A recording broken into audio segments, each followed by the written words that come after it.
Hey, yo, we on the Rockets Propaganda channel right now. We got another round of the Rockets round robin going. We got my mans Drip God and AP. Let's get into this intro.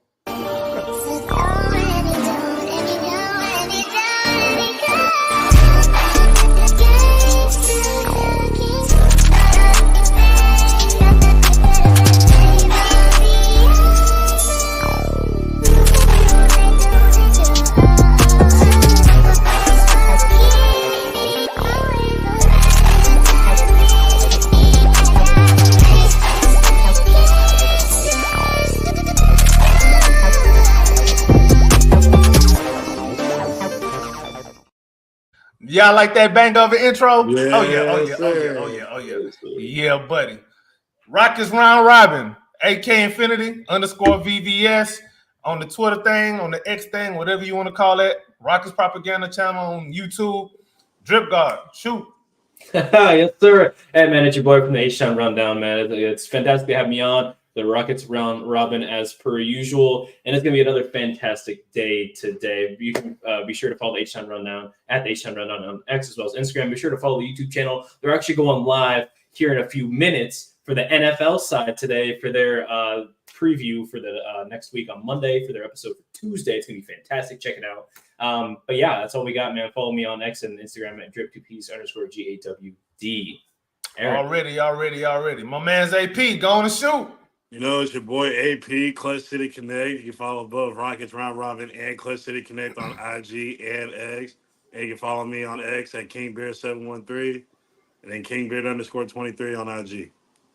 Already, man. Also, go follow that Rockets Round Robin Instagram page, man.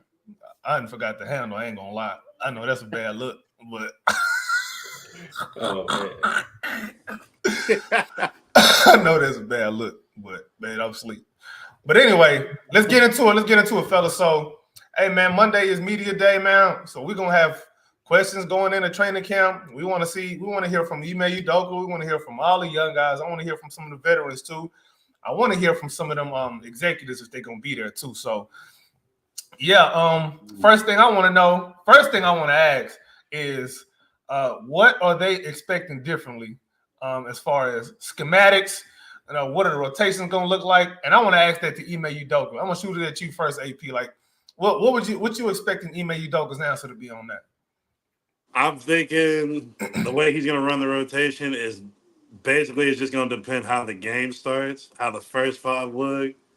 See with like maybe 5 minutes. If we're looking sluggish, maybe he'll pull some guys real quick, trying to kind of get the juices back.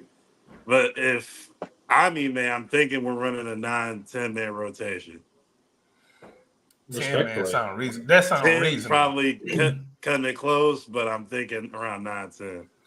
I don't know who came up with. Did he really say 13? Like, is that like a thing, or is that like 13. AI made that up? Because a 13 man rotation that's nuts. That's absolutely balls, bro. That don't make no sense. I mean, he was saying that we're the deepest team in the league, and respectfully, we do have a pretty deep bench regardless. We've got a lot of guys on the team that might not be playing, and that would be pivotal role players in other teams, maybe the 8th, 9th, or 10th man on a championship caliber team. So it is really interesting to see that. And, AP, I want to follow up with that. Another thing I think I'd be interested in seeing is how he's going to work the rookie minutes, right? Obviously, Reed Sheppard is going to be the interesting factor along with this. I think for a lot of teams that are trying to win, if you're playing a rookie high-level minutes, the 10, 12, 14 important minutes per game, you're really looking like you're at bottom of the barrel, right? Then they start reaching those 20 minutes per game. But I have reason to believe that that's going to be the opposite effect for us, that if Reed is playing a lot of healthy, good minutes, it's not because we're playing bad, it's because we're playing great. Yeah. I'd like to see. So I'm gonna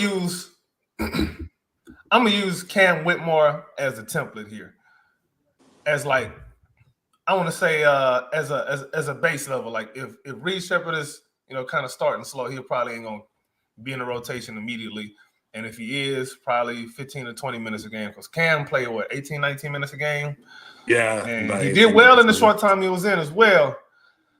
But the thing is, Reed Sheppard has a skill set nobody else has, bro. That jumper is too important and it is too good to just keep sitting on the bench. Absolutely not. I'm trying to use him as much as possible.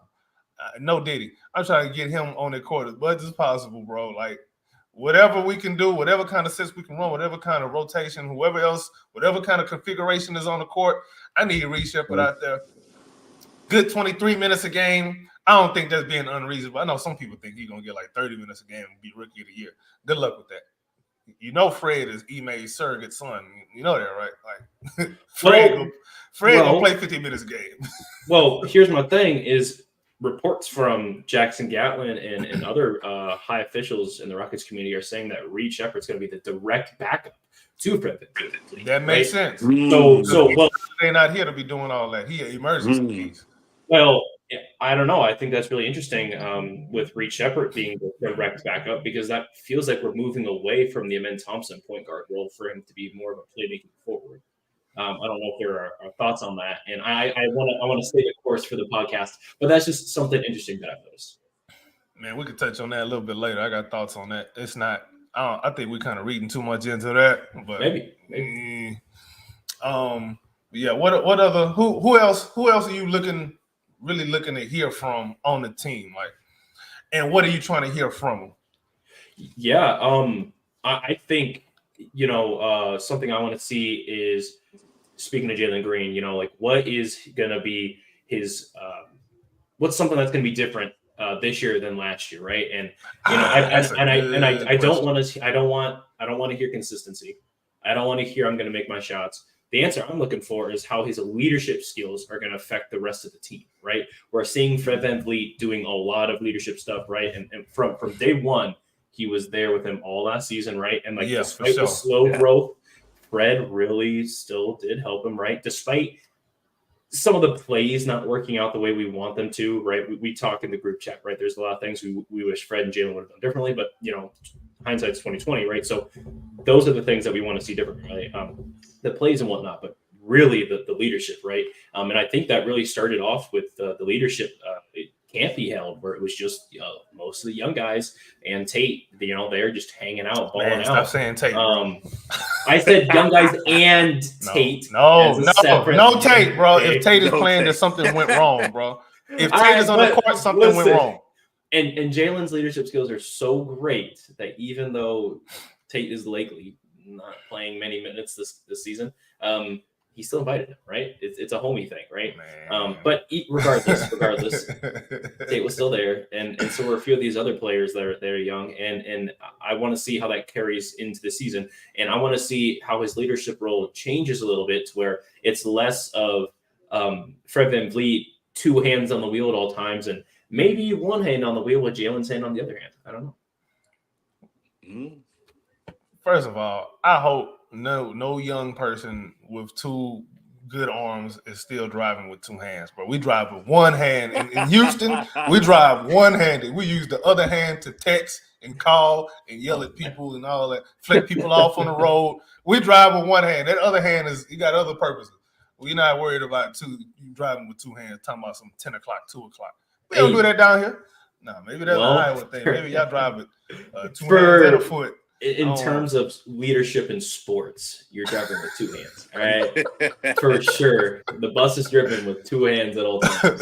And it seems like, again, what we saw a lot last year was Fred VanVleet, steering the ship, doing he played like 46 minutes a few games in a row and played back-to-backs off those minutes too, right? And we would see him get really tired. So, and obviously, Ime, loving Fred VanVleet. Hopefully there is a little bit, I'm not saying minutes regression in terms of because Fred is bad, but more trust in the younger guys. Most definitely. We need to see that growth because Fred is now, but we need to see the future. Yeah. Cool. I'm really curious. I would love to ask Amen Thompson and Jabari Smith how they expect their time with Team USA, the select team. Mm-hmm. I want to ask what they learned from being around all them great players, and what they plan, how that experience is going to carry over into training camp, into the season. What are they expecting? I'm expecting somebody like Jabari. I know he was under KD like he really likes KD and he likes KD's game. I would expect Jabari to start talking a lot about KD. As a matter of fact, if they ask a question like that, and then as far as a men is concerned, a men, I want to hear who he studied under with the Team Select team, with the Team USA Select team. Like who was somebody whose game he wanted to model himself after? Is it LeBron? Well, really, LeBron is probably the only person who his game closely resembles, if you can closely resemble LeBron. But I want to see like what did he learn from LeBron, like how to use his size to get himself open in any shot he wants, use his athleticism to help get his teammates open, all of that basketball IQ kind of stuff, film room kind of stuff. That's what I want to hear. I actually want to hear the film room stuff from both KD and from Amen and Jabari. I want to hear because these young guys, as much as they're they got skills and athleticism and all that, I think most of the game is up here for them. It's all in their head. So if you know what to do and when to do it and why to do it, most importantly, then you become more reactionary and not reactionary. You become more proactive in your steps that you're taking on the court rather than just reactive. Although you do want to react without thinking too much on the court to any situation. You get what I'm saying, right? I probably ain't saying that right. I need some coffee, bro. It's too late for the old man. Where's Ryan so we can get some of that energy up in here? I thought I roasted him anyway. Well, go ahead, AP though. What you think about that, man? If you had to ask Oman and Jabari about their time with Team USA, what you expecting to hear from them? I would probably expect that they really went under a lot of the veterans' wings, like studied a bunch of their games, like, of course, KD and LeBron, and kind of like went under their wing and kind of like just experienced being there and what they're going to bring. They're going to bring that same thing back here.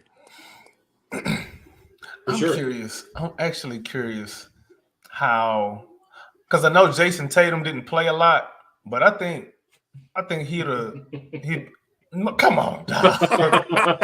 Come on, dog. Play a lot, man. Come on. I know he ain't play a lot, but the select team wasn't playing in the damn games anyway. They was just there to help them practice. But I'm curious if somebody like Jason Tatum was somebody Jabari kind of studied up under a little bit too, because similar type frames. The game is not exactly the same, but the frame is similar. They're lanky, 6'9", 6'10" kind of guy who's supposed to be able to shoot. Jason Tatum, one day he's a great shooter, and the next day he's a Ben Thompson.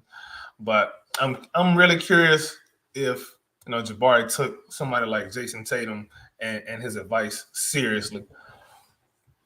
I wonder. That's pretty interesting. Especially like Tatum coming off of a championship, right? Like he just won a championship. Yeah, and being a number 2 overall pick too, even though Jabari was 3rd, like being a high draft pick like that, like what is something lottery guy? What would you ask somebody like him? Like, hey man, I know you were a top pick. My career isn't starting off the way I wanted it to. What can you tell me to keep my focus right? Like, what do I need to be doing to step my game up? How can I step my game up? What do I need to do? That's something I think somebody like Jason Tatum is open to, talking to a youngster like Jabari. And that's fantastic point there. I think coming back to Amen, I think a player that we might not expect, but I think Amen would at least ask questions for is another young, super athletic guard, but he can shoot. And Anthony Edwards, right? There was a lot of noise with him. He just beat the out of the Suns, right? He beat the Nuggets in 7, ended up losing, unfortunately, to the Mavs. And then going to Team USA and was dominating on Team USA. He had one average game the entire time there, and then otherwise was pretty elite the entire way through. I think Amen seeing a young guard that's flashy and super athletic, can play elite defense, and at times is actually a fairly high IQ basketball player, or high IQ moments. I think Amen might not be directly asking for tips, but picking up on how Edwards uses his athleticism and the mid range around the cup there, or not around the cup, right, the corners of the paint, and how he uses his athleticism to bait people in thinking he's going to shoot mid range. He ends up going for a lip and stuff like that. Just picking up like some of those some of those tricks. We all know that our Amen was not hanging out with Curry much because you know what I mean. No. Say, man, ain't no similarity with them two at all. But I hope Aunt Edwards told Amen Thompson stay away from IG whores because Aunt Edwards like them IG whores. Yeah, he like them IG hoes, boy. Just tell him to stay away from them, and you be all right, my brother. And you made a great point about Amen maybe taking some talking to LeBron under his wing, right? I really think that would be I think that would be a fantastic comparison, right? Because LeBron came in and he was able to shoot the mid range, right, with the Cavs to a certain degree, but he was not better than a man is. right. Sure. Like, he was a much more well established shooter than Amen is, but the same uber athletic, high IQ, phenomenal playmaker, great rebounder. And being able to play the 1 through 4 in his first season is a lot to ask for. And he was able to do it pretty well. So, we'll just look forward to see how that goes. I want to ask, I'm interested to see how they bring the winning culture back to Houston, right? Okay. We won the gold medal. We were in some close games, and it looked like first off, we shouldn't have been in a couple of those close games, right? We shouldn't have been. But Team USA, being as cocky as they are, right? I mean, Tatum, again, just won a chip. Curry's thinking, yeah, bro, I'm just going to be easy. LeBron was the flag holder for the United States. Like that, we came in pretty hot-headed, right? And rightfully so. We do win quite a lot. We haven't lost a gold medal since when? I think when who was it that beat that had won the was it Spain or was it Argentina? I don't know. I can't remember. It was one of them that had knocked us off one of them years. Yeah, it was like 2004 or 2008. One of the years. I think it was Argentina because Argentina had a squad at one point and they was very annoying. And I remember because Ginobili was just getting on my freaking nerves. Jesus Christ. Yeah, back in the day. Anyway, but yeah, so how are they going to take the winning culture and bring it to Houston? And I expect them to say something along the lines of being under Coach Kerr, right, a guy who's got quite a few championships, being with LeBron. I know it's fake, I know, but you got to be honest here, right? I don't trust Steve Kerr. No, we don't. He don't seem like a trustworthy person to me, man. He seems pretty phenomenal. Yeah, anyway. I'm not gonna go there, but yeah, just a coach who has championships regardless, right? And then again, LeBron, Anthony Davis, you have other players that are just elite. What they absorbed and how they're gonna bring that into the culture of just coming in, following the role, doing what's asked of by their coach, and hopefully giving it they're all 110% while they're on the court. Aaron, I don't know if you have anything to add on to that about the Team USA thing, or the winning culture, because winning here in Houston was pretty nice last year, and the last couple of years we didn't really have any experience in that. We looked better at home last year in quite a long time, so that was very nice to see a lot of. Yeah, that's true. That's true. A lot of in-season tournament wins that I didn't expect for us to beat the Nuggets twice. Yeah, that was nice. I think the Nuggets was our first road win too, if I'm not mistaken. Mm-hmm. Because that's where we really struggled was on the road. I mean, you look at that record, that 41-41. Bro, we was absolutely deplorable on the road. You said what? Yeah, I think that and the injuries were the main thing that hurt the Rockets last year.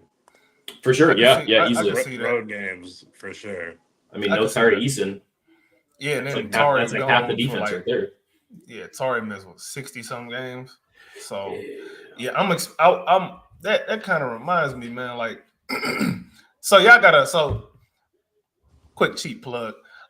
So I just did a podcast on the Shooting the Ish podcast on my channel with Frank, and I had brought up something, and I want to get y'all's opinion on this. So this is Ime Udoka's first time coaching his team back-to-back seasons. He only got 1 year in Boston. This is his second straight year with Houston. Hopefully he ain't doing the booty dance with nobody on the staff, so he don't get fired. Let's hope we're not doing that this time around. Let's hope not. Keep it in the pants. You in Houston. There's a lot of chicks in Houston. You good, bro. Nobody in their Rockets front office. Please. All right. But anyway, I'm curious. I would like to ask him what he's going to change up for training camp this season as opposed to last season. Because last season, of course, they had to put the training wheels on, dumb things down a little bit. Mm-hmm. What with the addition of a couple more veterans on the squad this year, what is he expecting to do differently? Like I don't even know how he would answer that. But what y'all think? How would y'all expect Ime to answer something? What would you expect to be different? Well, a lot of these guys are going into year 3, year 2, year 4, right? And we got a rookie, right? So this is probably one of the first teams to have lottery picks 4 years straight in a long time, if ever, right? But yeah, 4 years straight lottery picks. Not only that, I think Sacramento then ran through like lottery picks. Well, like we don't so. we talk about real teams here. So let's move on. Yeah, you're right. Yeah. Let's move on. But yeah, just in general, right? And then having that be your not just lottery picks as 1 through 4 years straight, but them being your centerpieces, your literal core, instead of like, oh my gosh, we got the 5th overall pick. Turns out we're gonna trade them in 2 years, and everybody knows about it. You know what I mean? Like it's not true. We do have a top 5 pick 4 years in a row. That's nuts. Yep. 4 years in a row, and then not to mention our mid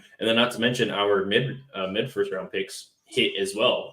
Not like hit as like superstar, but like they are exactly what we are wanting for the team. And I really think the surprise for me was Cam Whitmore being able to come out and be as productive as he was. I mean, we saw most points per game per minute as a rookie in NBA history. Crazy under a team that ended up winning 41 wins. Can you imagine what he would have been like if he would have been playing like, I don't know, like on a bad team, like on like the Spurs or, the Hornets or something like that. But we'll get into that later. So I don't know. I really think Ime's got his hands full, to say the least. And I'm really expecting him to just cater to the guys, right? Just understand, like, this is a rookie, this is the second year, this is the third year, this is the fourth year. There's some things you can blend together, but some things you cannot teach everybody all at once, right? Some things you can be generalistic, but you can't just throw the book at everybody because everyone learns differently. And again, Reed might be a really high IQ guy. He might be a high IQ basketball player, but is he going to be able to run the exact same plays that Jalen Green is still struggling to run? You know what I mean? Like what do we like? Where's the line drawn for training and training camp? And then I'd like to see more of the incorporation of the veterans acting as a secondary coach in training camp, right? So like Fred VanVleet, like obviously he's going to be in training camp training, but I want him, to be more of that, like that guiding hand, right? Same with Steven Adams, right? Same with Jeff Green, same with Aaron Holiday, that kind of stuff. Yeah, actually, I really want to hear from Steven Adams because he's been with the team since, what was it, February? He's been with the team for a little bit. Obviously, you heard that he's playing. He's looking good. Yeah, apparently he's looking good and all of that. I would love to ask him what his first impressions of Alperen Sengun are playing with him in practice up close, and what he thinks he can teach Alperen, especially defensively, where to be, how to use his body on defense, and also how to set better screens. Alperen was actually a good screener, but now you got Steven Adams. Now you got Steven Adams to show you probably a couple of tricks of the trade, but I don't know. Steven Adams got that. He got that gorilla strength. I don't know if that's something you can teach. But yeah, man, what can Steven Adams even tell Alperen Sengun? Not that he can't tell him nothing. Obviously, he can tell him a lot, but I want to hear like specifically. What Aaron, I will let you go, but I just want to make this quick comment. I think that Jabari Smith Jr. might learn more from Steven Adams than what Sengun will learn from Steven Adams. I'll touch on more on that. I'm gonna let you shoot on that because I ain't even think nothing like that.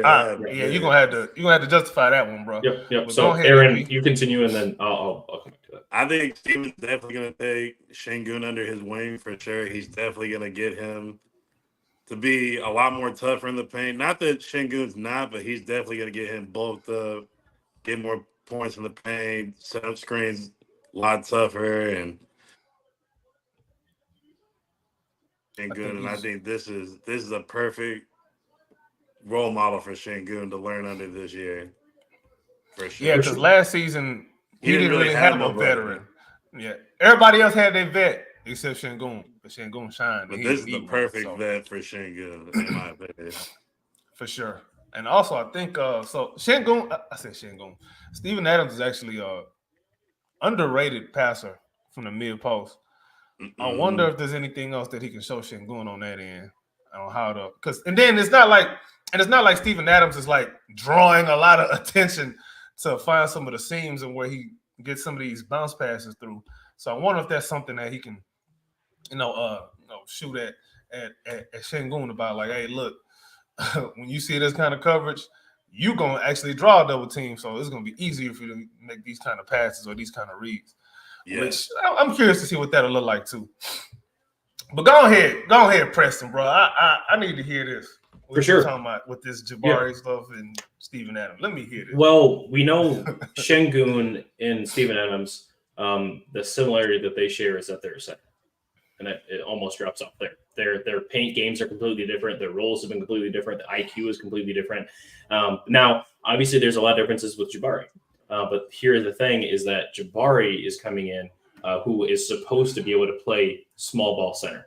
Right, that's going to be a thing going forward. So him being able to learn those slip screens, right? So Steven Adams phenomenal at setting those slip screens. Obviously, being able to brick wall too, right? That's his main thing. But when he played with Russell Westbrook, and even when he was a little bit healthy with John Morant, he was able to set these slip screens where he was able to get easy lobs. Now, I'm not saying that Jabari Smith Jr. We're going for as a callback to the Lockdown Rockets lob threat. I'm not asking Jabari Smith Jr. to be a lob threat. What I am asking him to be able to do is be able to get to the rim and roll hard. Steven Adams is notorious for that. Also, Jabari Smith Jr. getting offensive rebounds. That's what I want him to be able to do, is fight for those offensive rebounds that come his way. He tries hard, but I feel like there's another gear. I feel like there's another gear just right there for Jabari. He's got the motor. Mm-hmm. He's got the length. He's got the build. He's getting the weight. We're seeing it. It's just a matter of doing it and working harder. And I think Steven Adams can teach Jabari most of those things. And then not to mention just a little bit more footwork in the paint too. Şengün is an elite footwork guy in the paint. I think Jabari would be able to have more value learning from Steven Adams in the paint than what Şengün would be able to learn from, simply because Şengün he's learning from Hakeem Olajuwon. Jabari hasn't worked with Hakeem, and I think that is a problem. Like Jabari should be working with Hakeem, bro. Mm-hmm. I agree. Because he flashes a nice little fadeaway jumper. He needs to build off of that move. Like that can be a go-to move for him, but he needs to be able to build counters off of that. Exactly. But yeah, so my argument is just I think Jabari is going to be able to learn more tricks and techniques to being a part-time center. Than what Şengün will be able to learn, because Şengün's already so, like, you know what I mean? I'm not saying he's like the best center in the league, but he is like top tier, easily a top 10 center in the league already. And honestly, elite at things that Steven Adams was never able to be good at, versus I think there's a lot that Jabari can learn, although the skill sets aren't exactly the same. Diversifying Jabari into being able to turn into a post-up big, right, which we've seen, being able to fight for those rebounds, and then being able to switch back to that power forward role, I think would make him the most versatile power forward center in the league, really. Yeah, that okay. Now I understand what you're talking about. That's first, I'm like, bro, what is you talking about? You on that Iowa gas over there, boy. Ain't no gas out here, cuz. You on that diesel out there, boy. Yeah, man. But that's the game. I'm seeing the vision, and I really believe in that team. Okay. Cool. Would y'all have any questions for Dillon Brooks coming off the Olympics? I know Canada ain't really do a lot, but yeah, I mean, question for DB. Let's be honest. What's his expectations for his role going forward? I don't think that's going to be a question he's going to want to answer, knowing Dillon Brooks, and I don't think that's fair to ask him right away. But that's a question we, as Rockets fans and media members, have in our mind: is what is Dillon Brooks expecting to do this season, and then what does he think is going to happen? That's the key thing. What does he think is going to happen? Because we know DB. Maybe he gets a little bit of an ego, but you got to have an ego to be in the NBA first. Hell yeah, you do. You got what you got to do.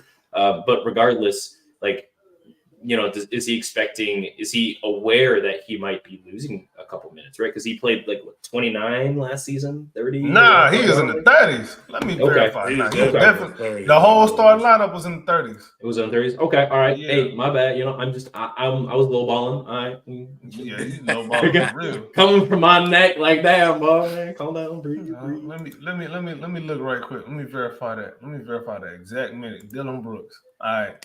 Yeah, so this fool, he was averaging 30.9 minutes a game. Okay. All right. So 31 rounded up, right? Okay. So I think a lot of Rockets fans, and again in the group chat, I think we're expecting Dylan Brooks minutes to go down to 28, 29. I'm on the train of 27 minutes per game to allow more for Amen, because Amen is going to be getting less point guard minutes now, as Reed is going to be the direct backup as a rookie.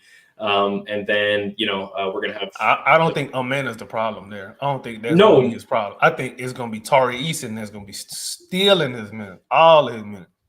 I think Tari Eason's going to go crazy, but then we also have to... Cam Whitmore is another person that's deserving of minutes, right? And we haven't even really talked... Cam Whitmore has been the least talked about this entire offseason. Yeah, just because... he's been quiet. I think I've gone into this a little bit, but I just think he might be a victim of the minutes crunch because he has the most second most replaceable sort of skill set on the team, especially if we got other guys than like scoring. What does Cam Whitmore bring to the team?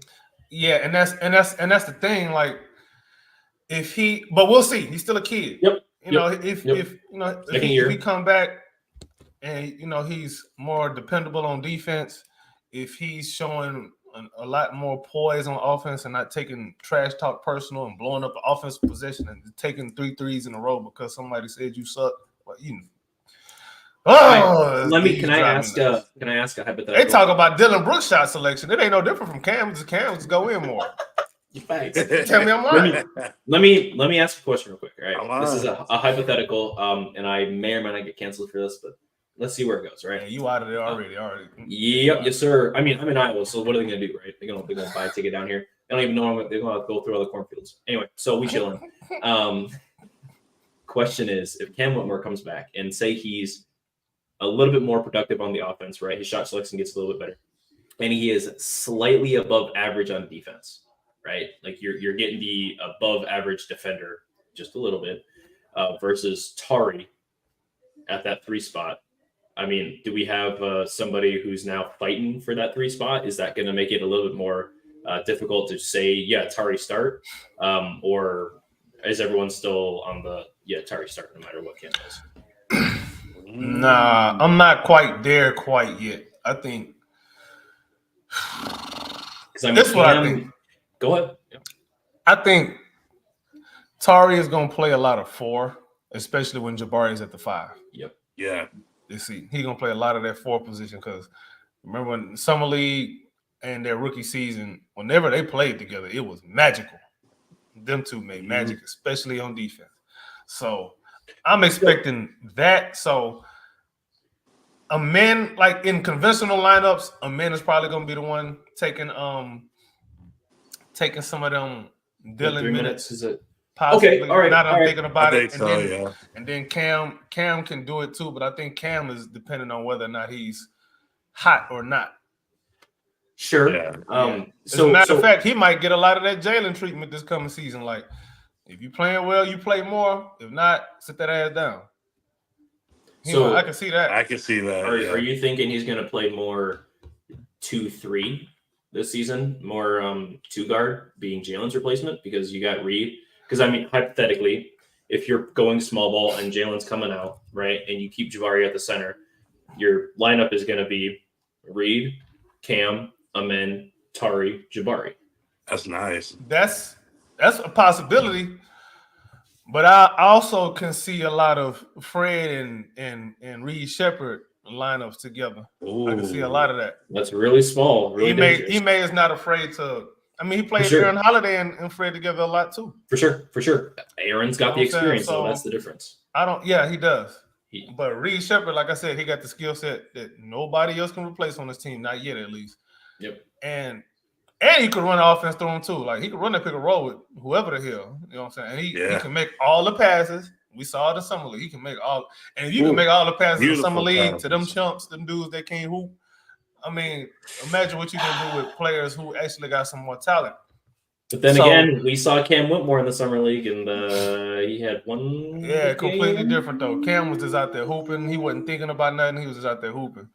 Reed Shepard, he's an IQ. He plays more with his IQ. You know what I'm saying? Sure. Same with Amen Thompson. That's why these guys come in and they're effective immediately because they're processing the game up here first instead of just depending on their physical gifts and their whatever their raw talents are. So I can see that. But and again, these are the reasons why I'm saying Cam could possibly get squeezed. I do not want this to happen because that means that something is wrong. That means Cam did not develop, and I don't believe that can be possible with as much as he's in the gym. But if that's the case, if he's not playing, that means that something went wrong somewhere, man. Do you think Cam Whitmore would accept the 6-man role anyway? Like, let's be real. Does he have a choice? Ime gonna tell you, say, bro, you are coming off the bench. What he gonna do to Ime? I'm saying in the future, right? In the future, if hypothetically, right, you got Tari and Cam, you got one semi-max slot. You're probably paying Tari because of what Tari brings. No, I said even a semi-max. It's not a max. And Cam, if you have to pay one of them, right? I'm easily paying Tari. You're paying immediately, right? You know why? Because I can do a whole lot more with him. He's a lot more versatile. Way more versatile. Especially if I already have my top level scores, my top 3 scores. You need a Tari Eason to come in and fill in whatever gaps you want him to come and fill in, and he's gonna do it, and he's gonna do it very well. Yep. You need an elite glue guy, and that's what Tari Eason is. Yep. He's a prototypical wing. He's an elite glue guy now, today, yes, as we speak. Yep. So imagine when we're contending. Every team was calling for Tari Eason last year. You can't have him unless you give me Luka. I'm gonna be ridiculous. Give me Luka. You got Tari? Cool. Yep. But realistically, that's how valuable Tari Eason and his skill set is, right? And then you're looking at Cam, and that's where it's coming down to. Now, I'm not trying to get nobody canceled, so everybody breathe over there watching us. All right, take a deep breath. I'm not coming for Cam at all. I respect Cam. Hey, y'all, he finna come for Cam. Make sure I got his address. I'm gonna shoot y'all his address. Y'all Hold on. take care of him. Hold on.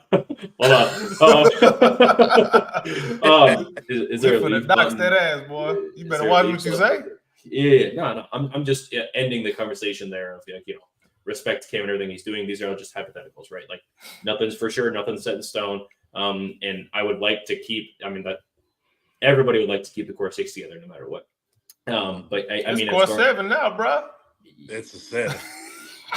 It grew a bit. That boy had to scratch his head like, damn, I forgot. Yeah. Anyway, we'll see what happens. I don't know. It's gonna be interesting. It's gonna be really interesting. But yeah, that's my Cam Tari rant. That's over. Continue with the podcast now. Aaron, I've been taking up so much of your time, bro. Please. Oh, you're good, bro. Just. I love talking ball, so it's good with me. Yeah. You got a question for a player like that? This is for Coach. I kind of want to ask him like what he's thinking of. Who's gonna battle for the second backup center spot? Because he's got Landale too, and Landale kind of went on a good run. Yeah. The second half of the year, but you got Steven Adams who could be a perfect veteran for Shingu. What are you gonna do with that, and with the rotation? How are you gonna have all 3 of them play? Well, we got to see what Adams looks like coming back from injury. I think that's going to be the first question: is what does Adams look like coming back from injury? I think a lot of what he's going to be able to teach is not going to be game by game. I think it's going to be in the practice facility, right? I think that's kind of where his ability to teach and grow the players is going to be. I don't see that happening as much as like on the court, on the fly teaching Not that he can't do it. I personally have never seen him be able to coach up somebody on the fly like that. Jock Landale, he's not a teacher. We don't know what's going to happen. How we know that? We don't know what's going to Shout happen. out to Jock, to Big Jock. We don't know what his role is going to be directly anyway. But to add on to that, we don't just have Steven Adams and Şengün and Jock Landale. We also have that Jack guy from Australia. Jack McVay. He gonna be more of a wing though. He gonna be. He's more like a he like 6'10"? designated shooter type. 6'10"? He's 6'8". He's 6'8". 6'8". Wow. Yeah, But regardless, 6'8". right? He got a stupid jumper. I'm seeing the highlights. That boy can shoot. Yeah. That thing look good. And I don't know. I mean, he played center, right, where he come from, right? Correct me if I'm wrong. Power forward center. Now I don't know. Like you're saying, he might be the more of a wing. He might be a small ball. He might be playing like he might be playing more small ball forward with again, this team though, because we got enough wings. So we got enough wings. But again, it all depends, right? But yeah, answering your question, I really think it just depends on how healthy Steven Adams is. I do think Steven Adams is good. He's not playing back-to-backs to start the season. I don't think he's going to play very many back-to-backs at all throughout the entire season, unless he is like 90% Steven Adams from when he was healthy. He's just not. You know what I mean? So I think that ain't gonna be. I also he's not gonna play back-to-backs probably either. That's what I'm saying. I also vice versa don't see Jock playing like 68 games either. You know, I feel like probably not. There's going to be a lot of and this is actually and we still got Jeff Green. Just throwing that out there. Yep. Yeah, just throwing that out there. And this is actually really stealing more from AK, but I really think that the movement to Jabari being a small ball 5 in that rotation, and then being like Steven Adams or Jock Landale coming in to just play a couple minutes. Mm-hmm. So that way Şengün and Jabari can rest, and then you have one of them out on the court at all times, essentially. Jabari being, again, learning from Steven Adams, like I said, being able to be a power forward center at all times is going to be, crazy helpful for the team. And then Şengün being able to do whatever Şengün is going to want to do to the team. I just don't see there being a lot of time for another true center to come off the bench and play like 18 minutes a game. You know, that's just my thoughts. Yeah, that center rotation behind Şengün is going to be very interesting, because Şengün going to get his about 32, 33 minutes a game. Easily. So, but then there's so many different guys who can come in behind him and do a bunch of different things, and we can play a bunch of different ways. The versatility of this team, I think, is going to be what wins us so many different games, because we didn't have a lot of versatility last season. Biggest thing, like I said, and the reason I like to talk about Reed Sheppard is because he can shoot, which is something that we didn't have last season. What he's going to do is unlock levels of this offense that we was not able to get to last year. We couldn't run certain sets. We couldn't play certain ways, bro. We just couldn't. The moment a team went zone, we was cooked. We were done. We was done for, bro. And we would see it happen too, mid game. The second they went zone, it was over, right? Right. Even Atlanta played zone against us, and that was not phenomenal. Not great. I don't know. It just really is going to depend. And a lot of times we're depending on shooters who aren't historically a phenomenal shooter. Again, like Dylan Brooks had to do elite numbers for his standards. A career highs across the board, field goal percentage, 3-point percentage, true shooting percentage. Fred VanVleet, I think, was career high in 3-point percentage. True shooting. And true shooting. Not to mention, I think it was a career high in assists per game as well. He was consistently top 6, top 5 in assists per game. Being that late in his career and being such an elite ball handler. I don't know. There's a lot of things. I don't think we're going to see a lot of top 5 stat in this year. I don't think Şengün or Jalen are going to be top 5 in points per game, or Fred. I don't think he's going to be top 5 in assists per game this year, just because of how many players we're going to have, too many mouths to feed. Ime likes to do the everybody eats offense, and with Reed Sheppard, I think that really just opens up a lot of different looks. And we're going to run more this season. I'm expecting. Yeah. I'm expecting us to run transition. We saw transition was winning us games. Hopefully they lead with that. And something I'm expecting Fred VanVleet to do is to understand to push the tempo quickly. We saw in games, right? He does push the tempo occasionally once he reaches half court. Then he's diving it. He's not getting the rebound and then passing it up immediately. He does like to slow the game down. That is more of his game, and I understand it because it does work. But we have to be able to be versatile, right? And with us being the most versatile we've been since we were in playoff contention years back, I mean, we got to run with this and go for sure.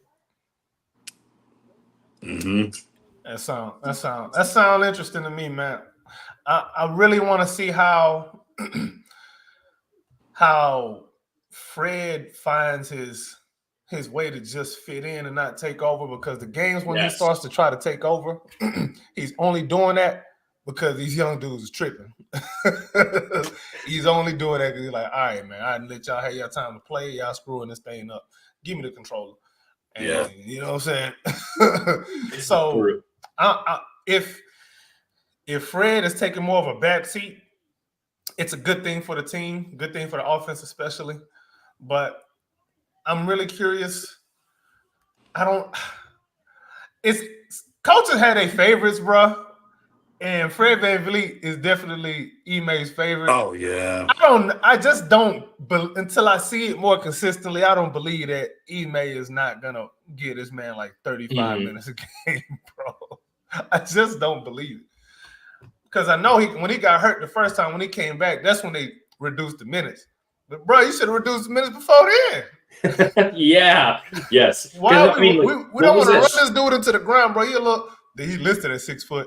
Fred ain't no 6 foot. I can tell you that right now. Fred is not 6 feet tall. Absolutely not, bro. I don't think so. Yeah, this man is out here. He's too small, and then he plays hard. Little guys that play hard get hurt. It's just what it is, bro. It's what it is. It only makes sense.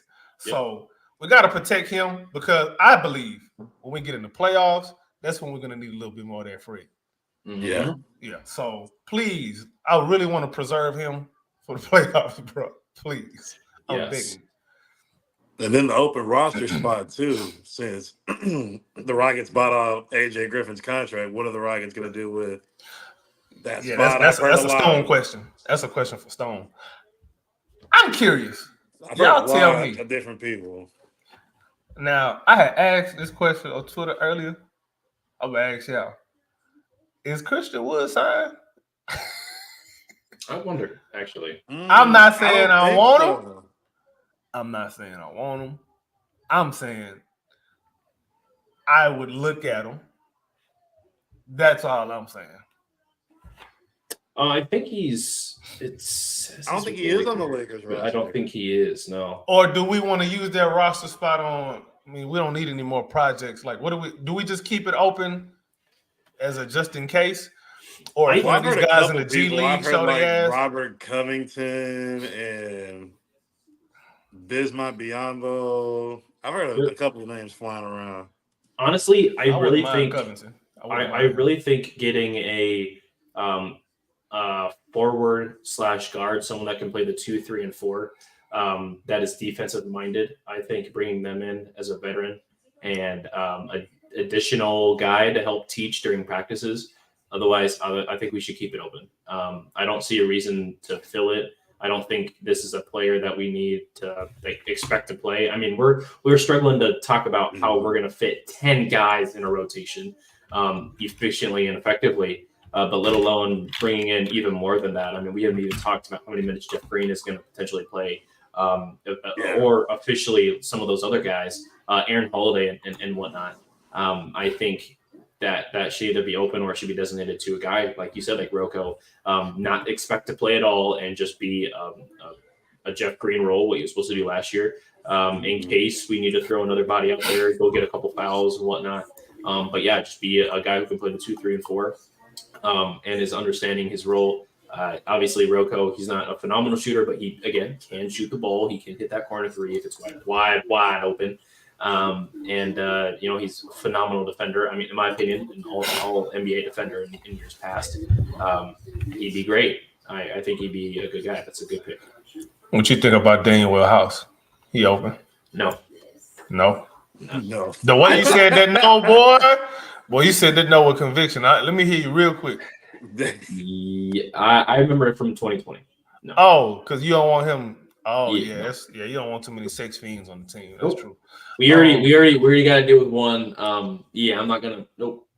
I Yeah, don't we need that don't kind of energy. we don't want him to be coached up to go and be doing stuff. Anyway, Jay Crowder. Oh, I thought about him earlier. I'm not gonna lie. He's not on a team for a reason. We already got Dylan Brooks. We don't need a Jay Crowder too. Yeah, we do. I need his men, bro. I want boxers on my team, bro. I want somebody who's ready to throw hands. I like them.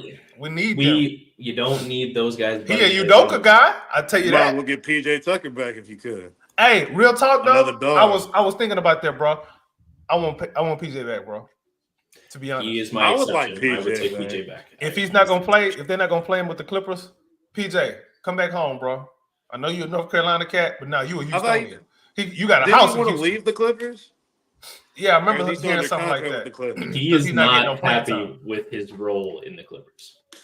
I mean, Yeah, it ain't like come he's back gonna home, come here man. and get playing time, but at least you in Houston.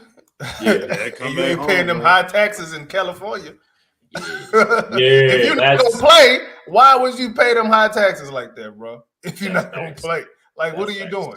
And he's got a chip already too with the Bucks. So yeah, you got your chip. Now come back and put whatever you got left into pouring into these young kids, make them as tough as you are. Help build that culture, man. And really, I want him as part of the front office too down the line, bro. Like, I don't think we have enough Rockets ambassadors who are like really part of the culture like that on the team. I know this is kind of off subject, but we don't have enough of them on the team. Like, think about it. Every time we got something going on, it's Hakeem and it's Clyde. You mean to tell me with it? I mean, we had I know Chuck Hayes was in the front office for a little bit too. We got Matt Bullitt from the championship seasons. But all right, cool. Like, look at Miami's model, bro. Like, all of their legends are part of some kind of ambassadorship over there, bro. Why you think they got that heat culture like that? You gotta have these old guys. You gotta have these old heads around the team like that. Why is Vernon Maxwell never part of nothing? You know what I'm saying? Why is Robert Horry never part of nothing? You know what I'm saying? Why? Where is Mario Ellie? You know what I'm saying? Where are these guys at, bro? Like, why are we not cultivating the culture with these old heads that used to be with the team, bro? It's a good question. It's not too late to start. Mm-hmm. It's not. It's not, bro. And you damn sure can't have Yao Ming back because of the whole, Yep. Yep. Yeah, okay, come back. Otherwise, he gonna get murdered. He go back to China. It might be over. Yeah, it might be a wrap for him. Yeah, but that's a fantastic question. PJ would be great to come back and whatnot. But yeah, no Daniel House. But yeah, I'm for PJ. I'm for Rocco. There was a couple of shooters that people were talking about. Gallinari. Yeah, I wouldn't mind the ability out there, catch and shoot, because like he I think he got injured and whatnot, and then that's why he hasn't been on the team or been signed. He was a great shooter, great player, and I think being able to have just another break glass weapon, like hey, we need 5 shooters out there, go, you know what I mean? Like, that wouldn't be a terrible idea. But again, he's a taller guy. I think he'd be great for Jabari as well. It'd be plus all around. What about Doug McDermott? Again, same reasons. Yep, a taller guy that can shoot. Just that would be it. Jabari would be good for. Yeah. I was looking at not a tall guy, but I think he'd be a solid veteran in the locker room. Wes Matthews. Wes Matthews? Yeah, underrated. He'd be a solid veteran in the locker room. Yeah. He'll be better than. I think he'll probably be better than what Reggie was, because Reggie. Whatever. Okay. He seems like a cool dude, but on the court. Team? Is Reggie still with the team? No. He's a free agent. I don't think so. Gotcha. Nah, Reggie a free agent, man. Gotcha. Man. Yeah, I don't know what.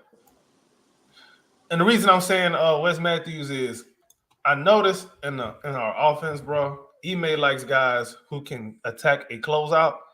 That's not something Reggie Bullock was ever going to do, bro. If it wasn't stand still, catch and shoot, that's it. That's it.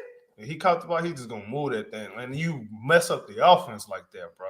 You got to be able to attack and close out in 2024 in the NBA. That's not something that Reggie Bullock was adept at doing. So I'd rather have. I wouldn't mind having Wes Matthews, or with that last roster spot, I can see it being a case where we just, wait it out and see who comes available later on, in the midst of the season, or if a trade ends up happening and we take back one more player than we give out. Kind of like what they did with Victor Oladipo. And also, you can trade somebody into our cap space with that open roster spot. So we got to keep that in mind. So that's a possibility. Take on a bad contract, maybe get some future assets too. I mean, yeah, you never have too many assets, right? So I mean, yeah, we need some more second rounders, right? We don't have any first round picks in 2026, do we? We got 2025, and then I think 2026 is OKC's no matter what, right? Because it can evade. I think so. I don't remember exactly. But screw them draft picks. By 2026, man, we shouldn't be worried about no damn draft picks. No way. Like, we need to be like. I agree. I hope not. I agree. It's just nice to always have. Yeah, it's nice to have some, some ammo in the chamber. Yeah. In case you need to, shoot something. It's nice to have something in case, but also swinging trades with first round picks. I mean, we're not getting anything for 6 second round picks probably, unless they're going to be from like. Bad teams like Golden State, Spurs, Hornets, stuff like that. I don't see that the second rounder picks being very valued. I wonder if there's a team out there that we can victimize again, like somebody who out there desperate. Yeah, somebody desperate. I agree. Hey, I'm with you. I'm with you. Down on your luck. I'll help you out. But this is gonna cost.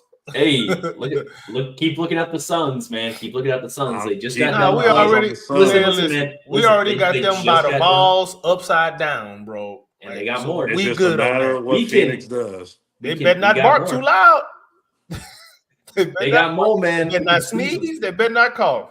Otherwise, something bad might happen. So you got to ring them out. That's all I'm saying. They need to watch themselves over there. But I don't know, man. I don't know. They're gonna look. I'm looking at the Suns, not necessarily just draft picks and players. Whatnot. I'm looking at them as an entire organization, right? They're bringing in another head coach, right? That's going to be really interesting. Dysfunction, bro. On top of that, it's Kevin Durant. I don't need to say anything else more. On top of that, they played in the Olympics. Kevin Durant and Devin Booker played heavy minutes in the Olympics. Interesting. How many games does Kevin Durant play post-Olympics in his career? Less than 75. I'll tell you that. Not to mention, in his career or next season or this coming season. Next season it's gonna be less than 70. Not even going forward. That's not out of the realm of possibility. Yeah, less than 70. Going forward with that, Devin Booker, what's going on with that? We saw some frustration. Booker be all right. He hasn't really had. They just got swept. How mad is he? What's he looking like? That's gonna be the real question. Is he? And I'm not even saying that we should trade for him. We would just be great to say, hey, if another team wants him, we'll even help you facilitate that trade for Devin Booker if you can get us, some goods with that too. You know what I mean? It's just be in the middle, man. Nothing wrong with that, and recouping as many assets as possible.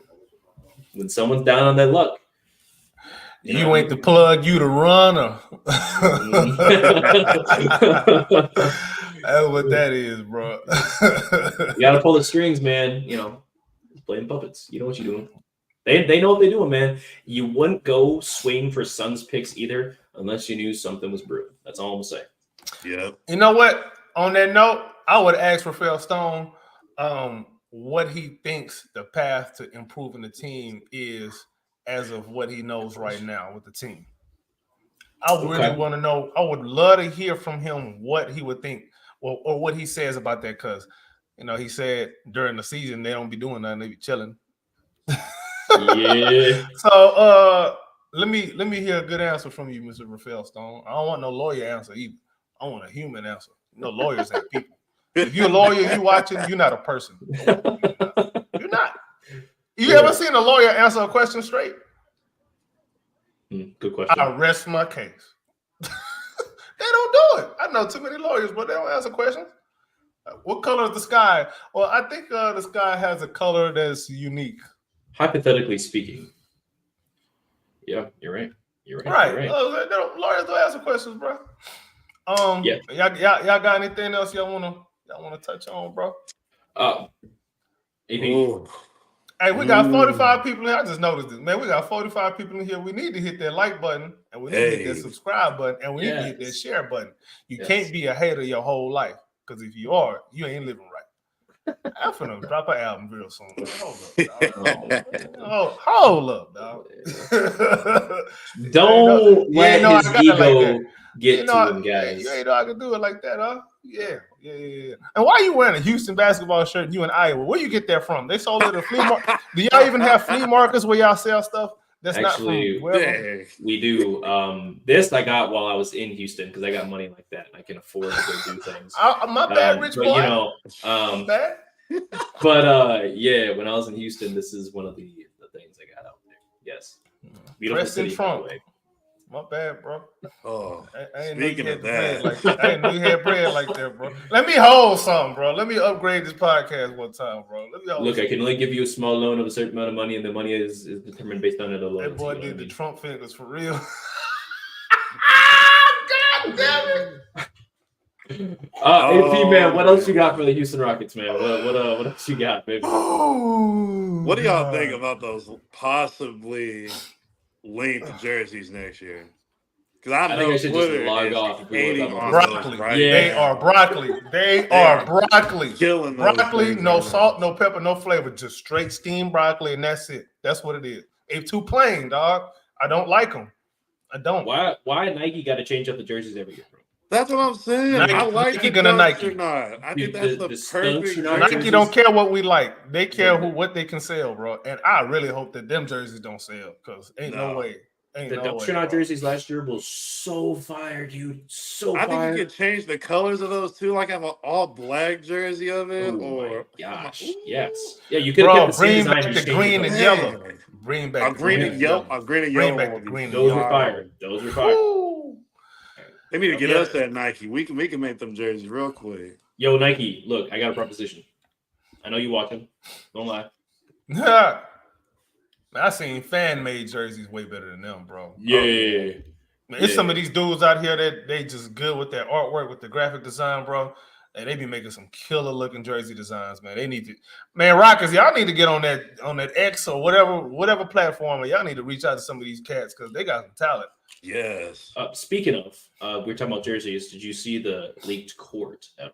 Was that something you guys were? I don't like it. It looked like you think it's better than last year's? A lot of people are saying this one, the leaked one, looks better than last year. There was too much blue, is all I'm gonna say. And now it's too much damn red. There was a lot of blue though. When I went that court bloody as hell. In-season tournament game, there was a lot of blue. Yeah, because we gonna make the court a bloodbath for any team that steps up there. That's why it's gonna be bloody. Bro, I know somebody on their Rocket staff is a gangbanger, bro. You don't put that much red on the court if you're not banging something, dog. You know what I'm saying? Well, somebody out there putting their flag to the right side. I already know it. I already know it, bro. How you make the whole court red? And what color jerseys you gonna wear when the whole court red like that? Because now it's gonna be funny looking on TV if you wearing anything but a white jersey. Yeah, but seeing it in person was crazy red. Yeah, despite it on TV, I was like, goodness gracious, a lot of red. Yeah, that's interesting. I don't like it, bro. They could have did something else, man. I forgot who it is that had a yellow court. The yellow court is cool.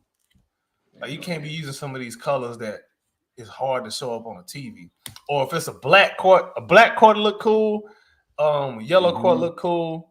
I haven't seen anybody with a green court, but all that blue and all of that red, that's wild, bro. It don't come off that good on TV to me, man.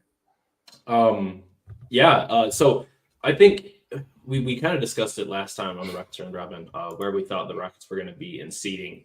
I'm interested if you guys' opinions have changed at all, because it looks like public perception outside of the Houston Rockets community, a few people have us sitting at fourth, around where Memphis is at. And I personally find it really hard to see us sitting at 4. I'm still thinking we're going to be playing 7-8, right? I know AK was a 6 guy.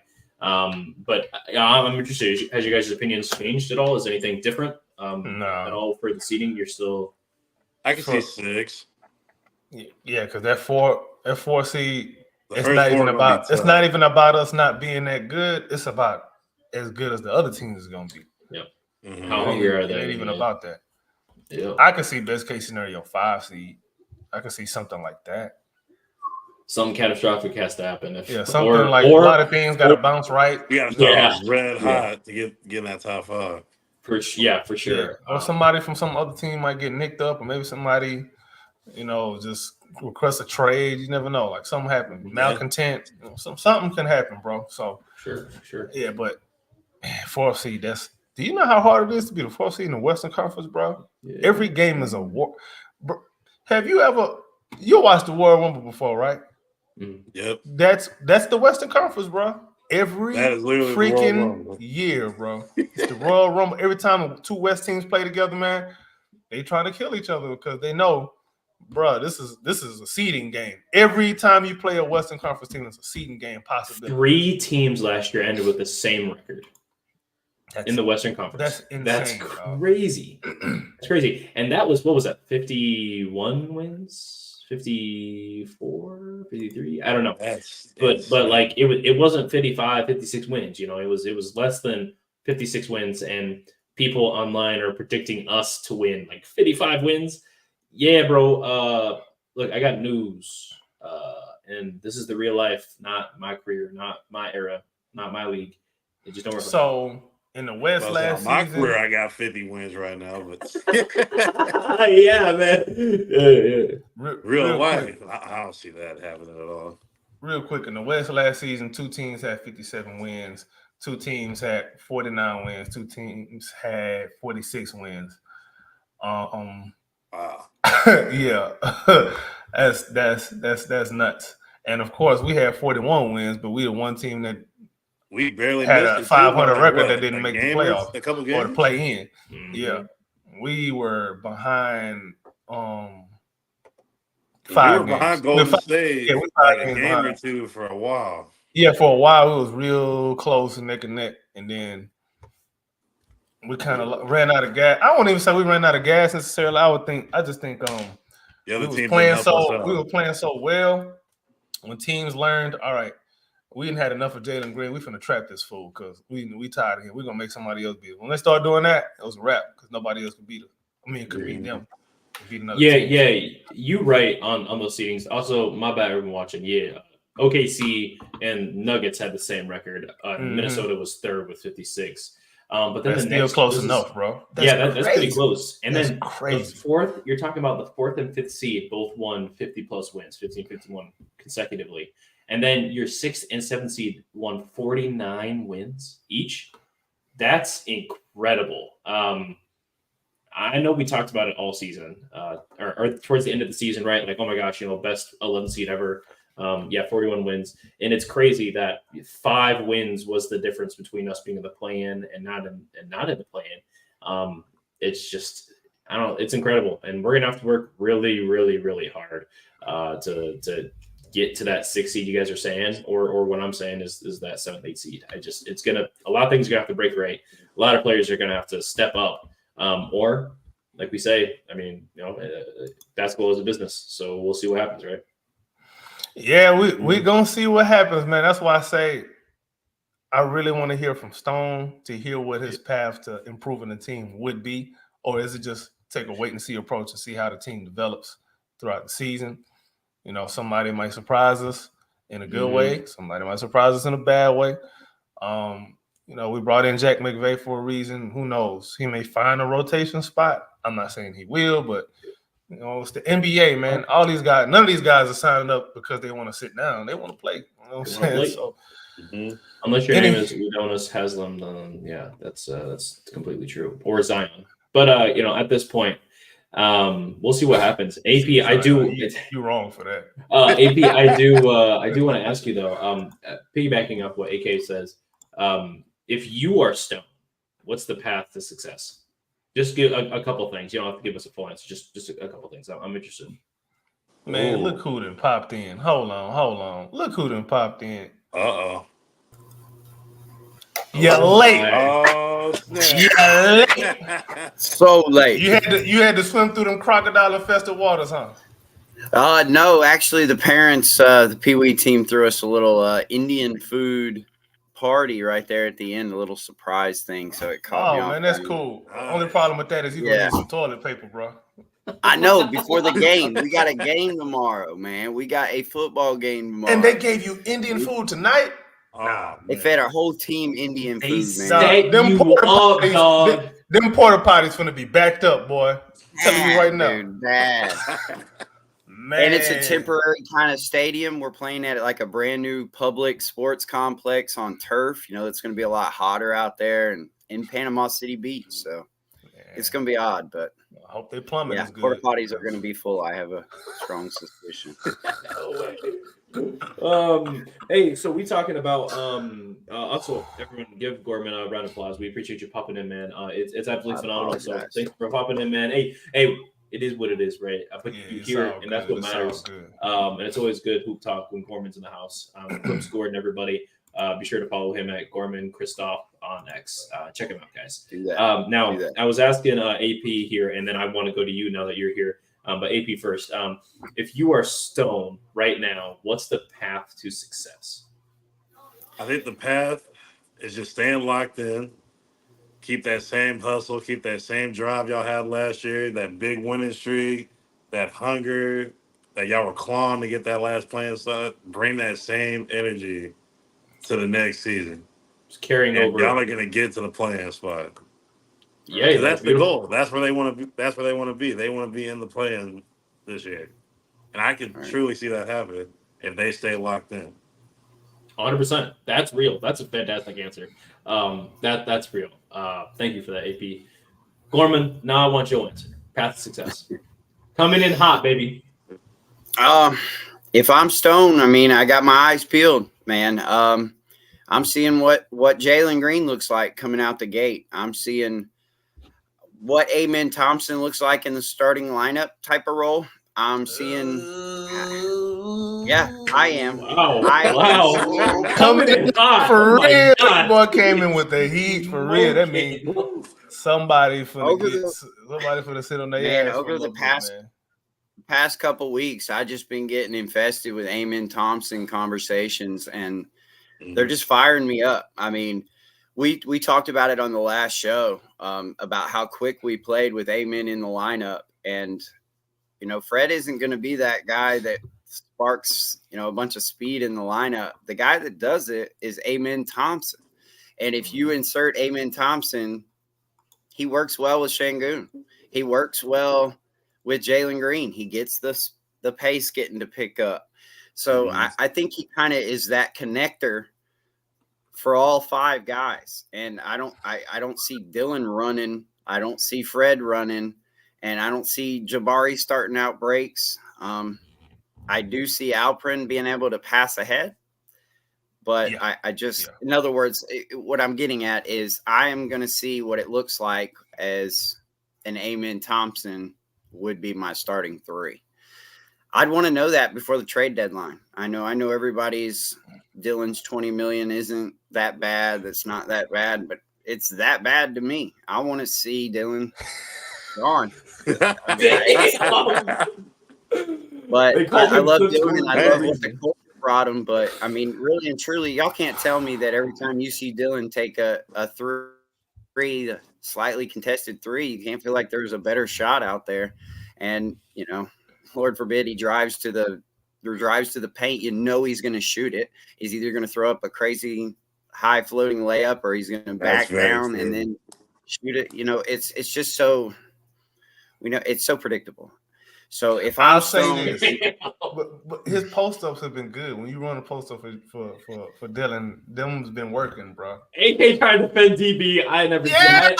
Like I said, I think I see it here on the Rockets Round Robin. We got AK. What does? I like my shooters, bro.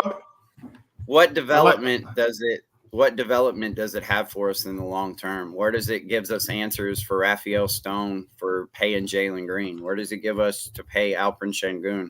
Where does it look like on Jabari and Tari second contracts? Like, we got to start figuring this out. Playing with Dylan Brooks in his, how old is he now? 30, almost 30. He 28. He ain't that old. 28. He's not part I think of the he's younger than long-term Jason solution. Tate. Hold up. He's just Hold a on, couple wait a years minute. older than young star SGA. Okay. Wait a minute, I think you bro. on point. Dylan is not that old, bro. He's Dylan Brooks 28. is 28. He's Yeah, 28. 28. Yeah. Damn, I'm good. Yep. Yeah, he's 28. Yeah, he's 28. He older than, I think Jason older than him. So is he No, part of the yeah. long-term? Is he part of the long-term answer in Houston? I don't think he ever was meant to be that, though. I thought he was right. So what was he meant to be? I think he came in to just be a bridge the gap kind of guy at the wing, be a Culture good veteran setter for these young guys, culture setter. There's another thing that we got to keep in mind too, bro. If you bench him before the trade deadline, his trade value goes down more. Oh, Yeah, but I wasn't 28 talking too. about Goodness that. gracious. That was my point. Is let's find out whether Amen and starting in the starting lineup is a positive. Because if that's the case, it is. We know that it is. Okay, so then why is Dylan? He's not gonna. Dylan's not gonna pick up the pace. So Amen is, and so we're gonna be playing slow with Dylan in the lineup. I mean, it's just because of Fred, right? But don't you think that Fred could run with Amen better than Dylan? Yeah, I mean, when you're Fred running Fred little legs be moving and he don't be going nowhere. But he runs better in the open floor than Dylan. Matter of fact, he kind of like what's the name? The quarterback for the Cardinals. This full name again? Kyler Murray. Little short, little legs, moving all kind of quick, but going nowhere. That's what Fred is. Fred is Kyler Murray. That's terrible. Yeah. Tell me I'm lying. Like, it ain't like he ain't trying to run. He is. He just, you can't help your MPH. Right. And if that's we're pretty much all on the same tune that, if this all works out, Fred's gone next year. I mean, we're not picking up that contract, or we're going to extend it for a longer period of time. Right. What I'm getting at is, like, when are we going to decide that we're going to make this? When are we going to decide to make the answers on what our core, who we're going to pay and where we're going to head future? If we're talking about Raphael Stone and what he needs to see, he needs to make answers on Jalen Green, on Alperen Şengün, on Dylan Brooks, on whether we're going to re-up on, or we're going to pick up that team option on Fred VanVleet's contract. He needs to know this before the trade deadline so that he can adjust accordingly, so that he's being proactive, so that he's not stuck at the end of the year trying to get off a Dylan Brooks contract, like you said, because he's benched, because you didn't get off of him in the trade deadline, similar to kind of like what happened with Jason Tate last year. He's going to have to make some kind of consolidation move and move some of these guys, is what I'm getting at. I agree, Dylan's great. We know that that's coming. But we got to see what the landscape of the league is first and foremost. Well, we got to see. We got to see what these guys are playing like, what their record is compared to the rest of the league. What's the strength of schedule at the rest of the season? Because remember, I think we had one of the hardest schedules to start last year, something like that, or was it one of the easiest? And then I think it was one of the easiest. It was easier to start. Yeah, I think we had one of the easier schedules to start. The end was, we had a lot. And the end was brutal. So, for example, if we have like a hard start to the schedule, but our record is above water, above 500, then you can kind of project out and say, you know what, I could see these guys probably being ready to take another step with the softening of the schedule. Let me start looking at some moves. Let me call some of my other GM homies and see if they need a 3-and-D guy like Dylan Brooks. But the problem too is there's a chance you might have to attach assets to him. Even though I think he's worth every bit of his contract. I believe that. Because he's Dylan Brooks, and people are going to say, oh, antics this and that, blah, blah, blah. you may end up having to attach an asset, and that's not something that I'm really willing to do at this point. You know what I'm saying? Why would I want to attach, let's say, a future draft pick to get off of Dylan Brooks and open up playing time for these other young guys? These other young guys not going nowhere. You under contract. You strapped. So what kind of trade are you looking for Dylan Brooks directly? I don't know. That's the problem. I don't know what need would we have. It depends. Right. Which or it needs to be like a future pick, like a future draft pick. I can do. Let's say something like that. A future first. Correct. What if it was? We're not going to be really worried about like, the future. What if it was like 3 seconds? So like Dylan Brooks straight up for just 3 seconds. 3 seconds. Here's the problem. We had 2 seconds on the table for Jayshawn Tate at the trade deadline, and Stone said, "Nah." I can't believe. I still can't believe. I still want to just. Hey, we like step back Jayshawn Tate in the corner against the Nets. All right, that's a smack Jayshawn Stone in the back Gordon of his right ball there. scalp. Like, bro, what are you doing, bro? Did you shave your head Could've too used hard that and lost second some round. IQ points? Like, what are you doing? Tate ain't worth 1 second rounder, and someone they offered were you gonna two. give you 2. Bro, you supposed to take that. You supposed to take And they that. went and got like what wasn't it Dallas, and then they ended up going to getting Gafford for that. Yeah. Yep. And Dallas ended up going to get Gafford. Man. Yeah. Gafford, a guy that I wanted. I wanted him on this team. Backing up Şengün, adding that lob threat element, a shot blocker coming off the bench. Now we got different And ways he don't to make play that on much. defense. He don't make that much. He's willing to come off the bench. Like, yo, what are we doing here, bro? Don't let just because he with the Washington Wizards, don't let that make you think he's sorry. I know the Wizards are sorry as an organization. I know that they are. They that for sure. Believe that. They got pieces. Believe that. Yeah. Jesus Christ. They got something over there. I don't know if it's even pieces, but they got something over there. But what I'm looking at, for Dylan Brooks, right? Like hypothetically, if they're like, yo, take it or leave it, 3 picks, 3 second-round picks for Dylan Brooks, like I'm looking to see if they're willing to maybe take an Aaron Holiday or maybe something else to increase that asset level. You know what I mean? Like what can we? Who wants Aaron Holiday? He's a good combo guard to come Any off the team bench. that I'm not shooting saying on the bench, that any contending team, right? Like I'm not saying that. I think he'd be great for a fringe, not contending team, but like right there, a team maybe that doesn't put him have on enough the guard Heat or something. a team that doesn't have a lot of guard depth and is in need of a guard that can play really hard. Not necessarily a two-way, but a guy who can pick up the defense, like he really can. And he's a solid shooter. And we saw him dunking on Knicks players last year, right? We know he can finish. He's a great microwave scorer, as they say, off the bench.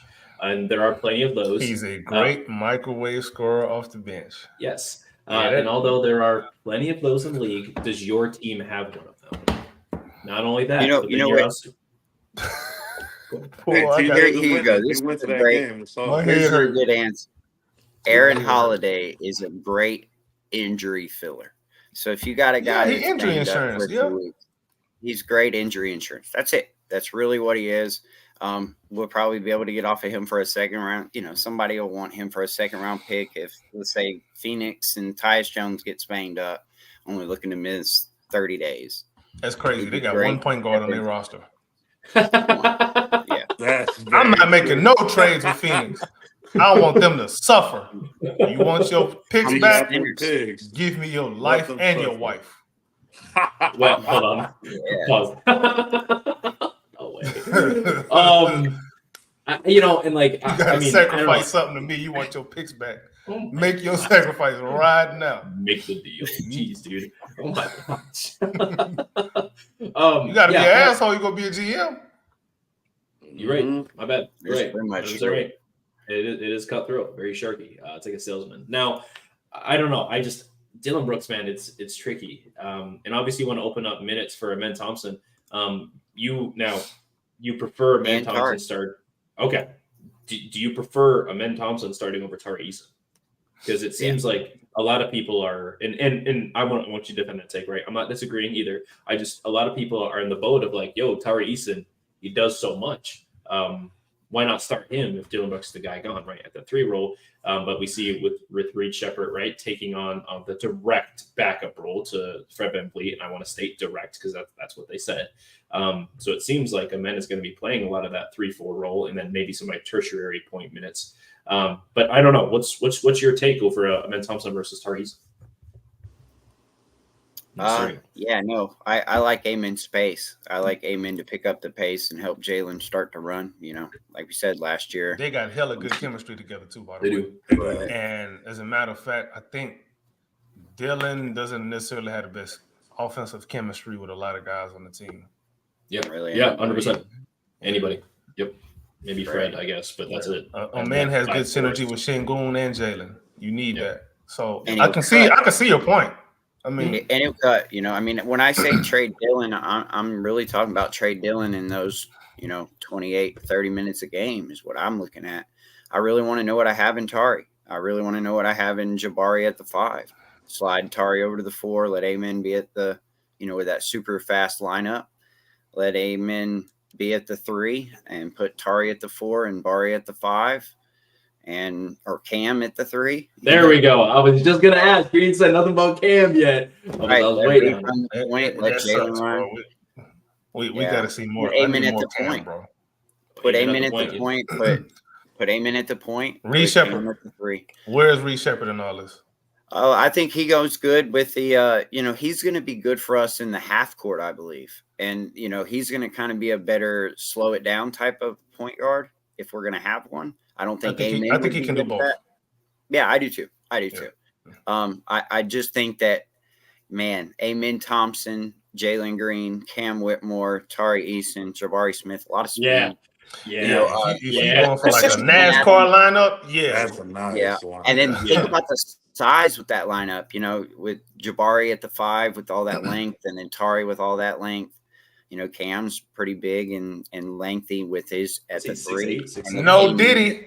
No Diddy. I mean, that superstar.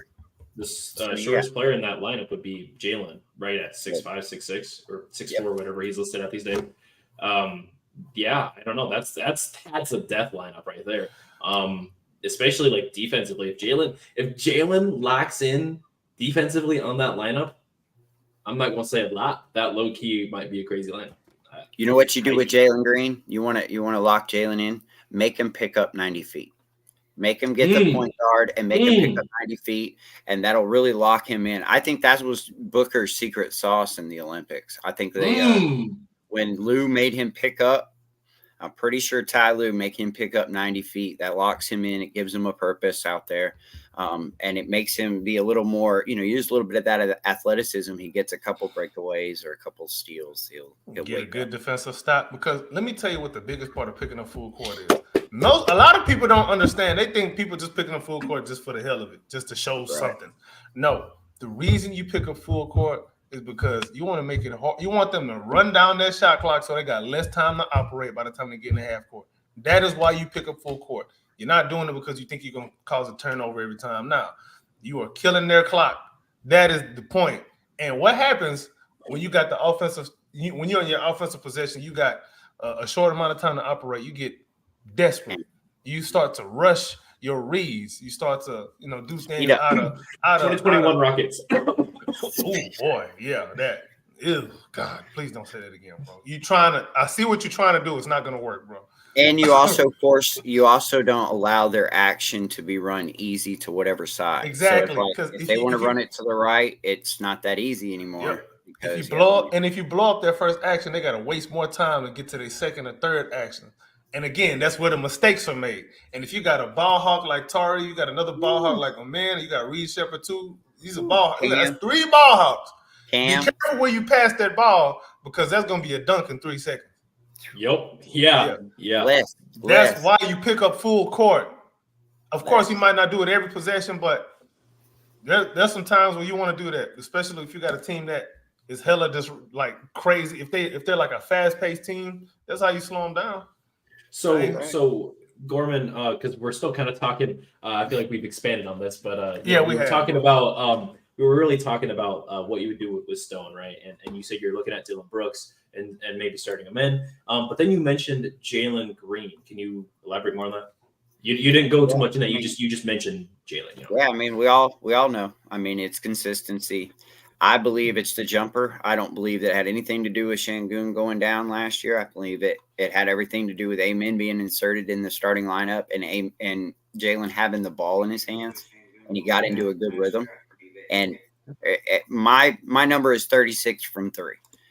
If Jalen hits 36 from 3, I think it opens up Şengün. It opens up the rest of the lineups, really and truly, and it kind of gives everybody a purpose. And so if Jalen's consistent, that's where I think our leap comes from. Like AK and Frank like to say, is Jalen's the ceiling and Şengün's the floor. I think that's going on, and that's and if I'm honestly looking, I love Jalen Green to death, but if he's not producing when everybody else is, so, if Amen's popping and Jabari's popping and Cam is, if everybody is doing what they're supposed to and Jalen is not, it's time to make some phone calls.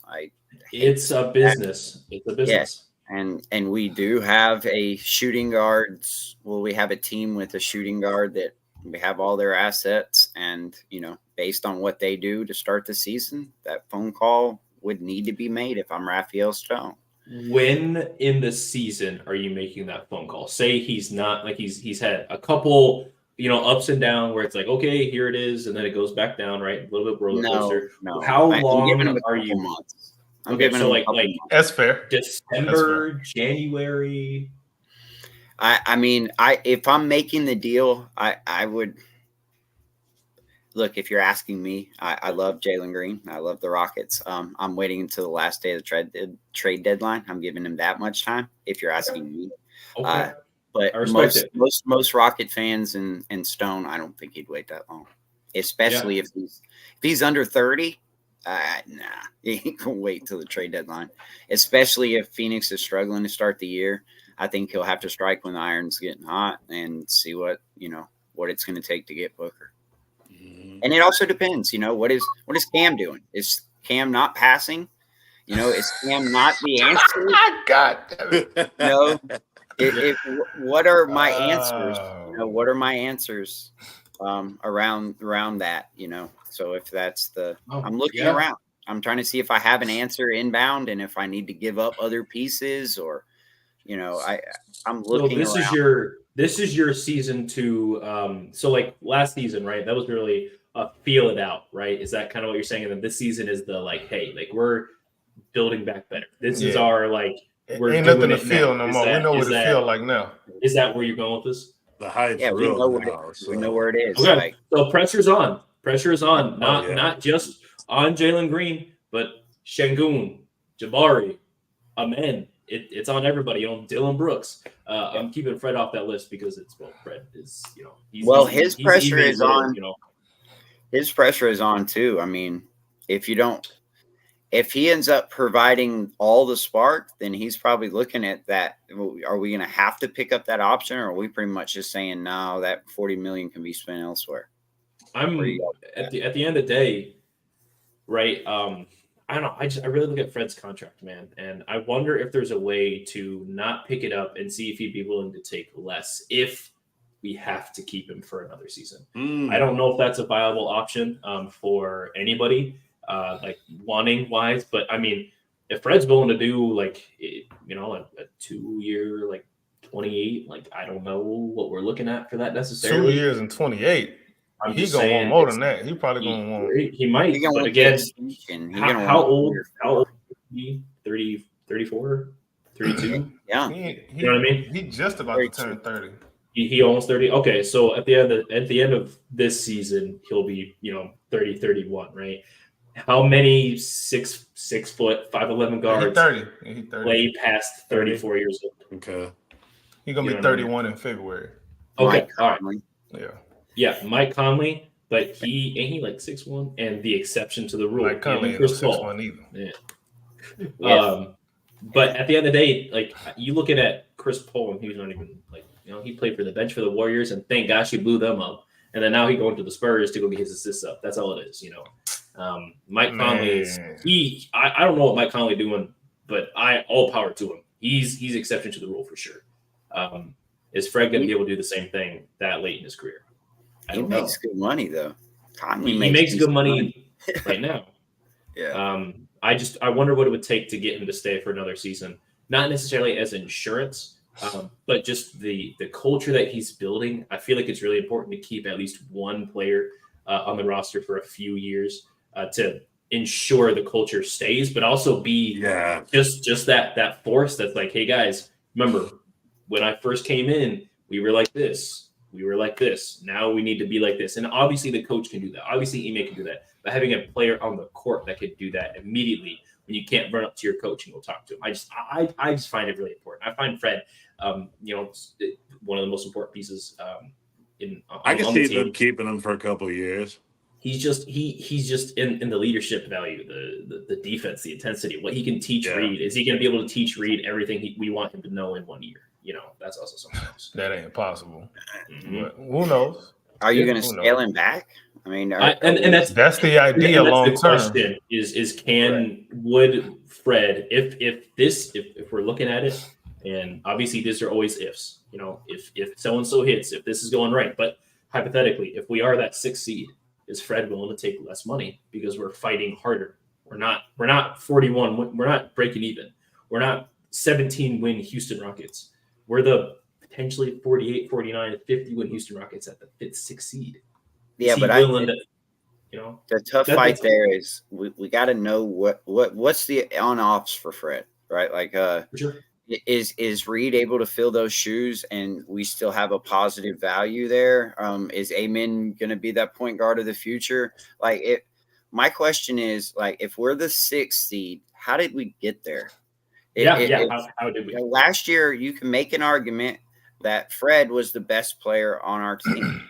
Right? I know Şengün was. I'm going to obviously, but Fred's was invaluable. He was able to slow the pace down. He hit some big shots. Clutch. And if it's the same thing as if we get the 6th seed and Fred's winning us 20-something games and he's doing that same type of stuff that he did last year, well, I mean, do we have to just pick up that option if he isn't willing to extend that thing out? But where are we then, right? Like, does that mean that Reed Shepherd isn't able to fill a little bit of those shoes, that point guard duty? Is Amen not able to keep the handle right? Is he not able to shoot at this point? What is happening to get to that 6th seed or, whatever ends up ending in the season?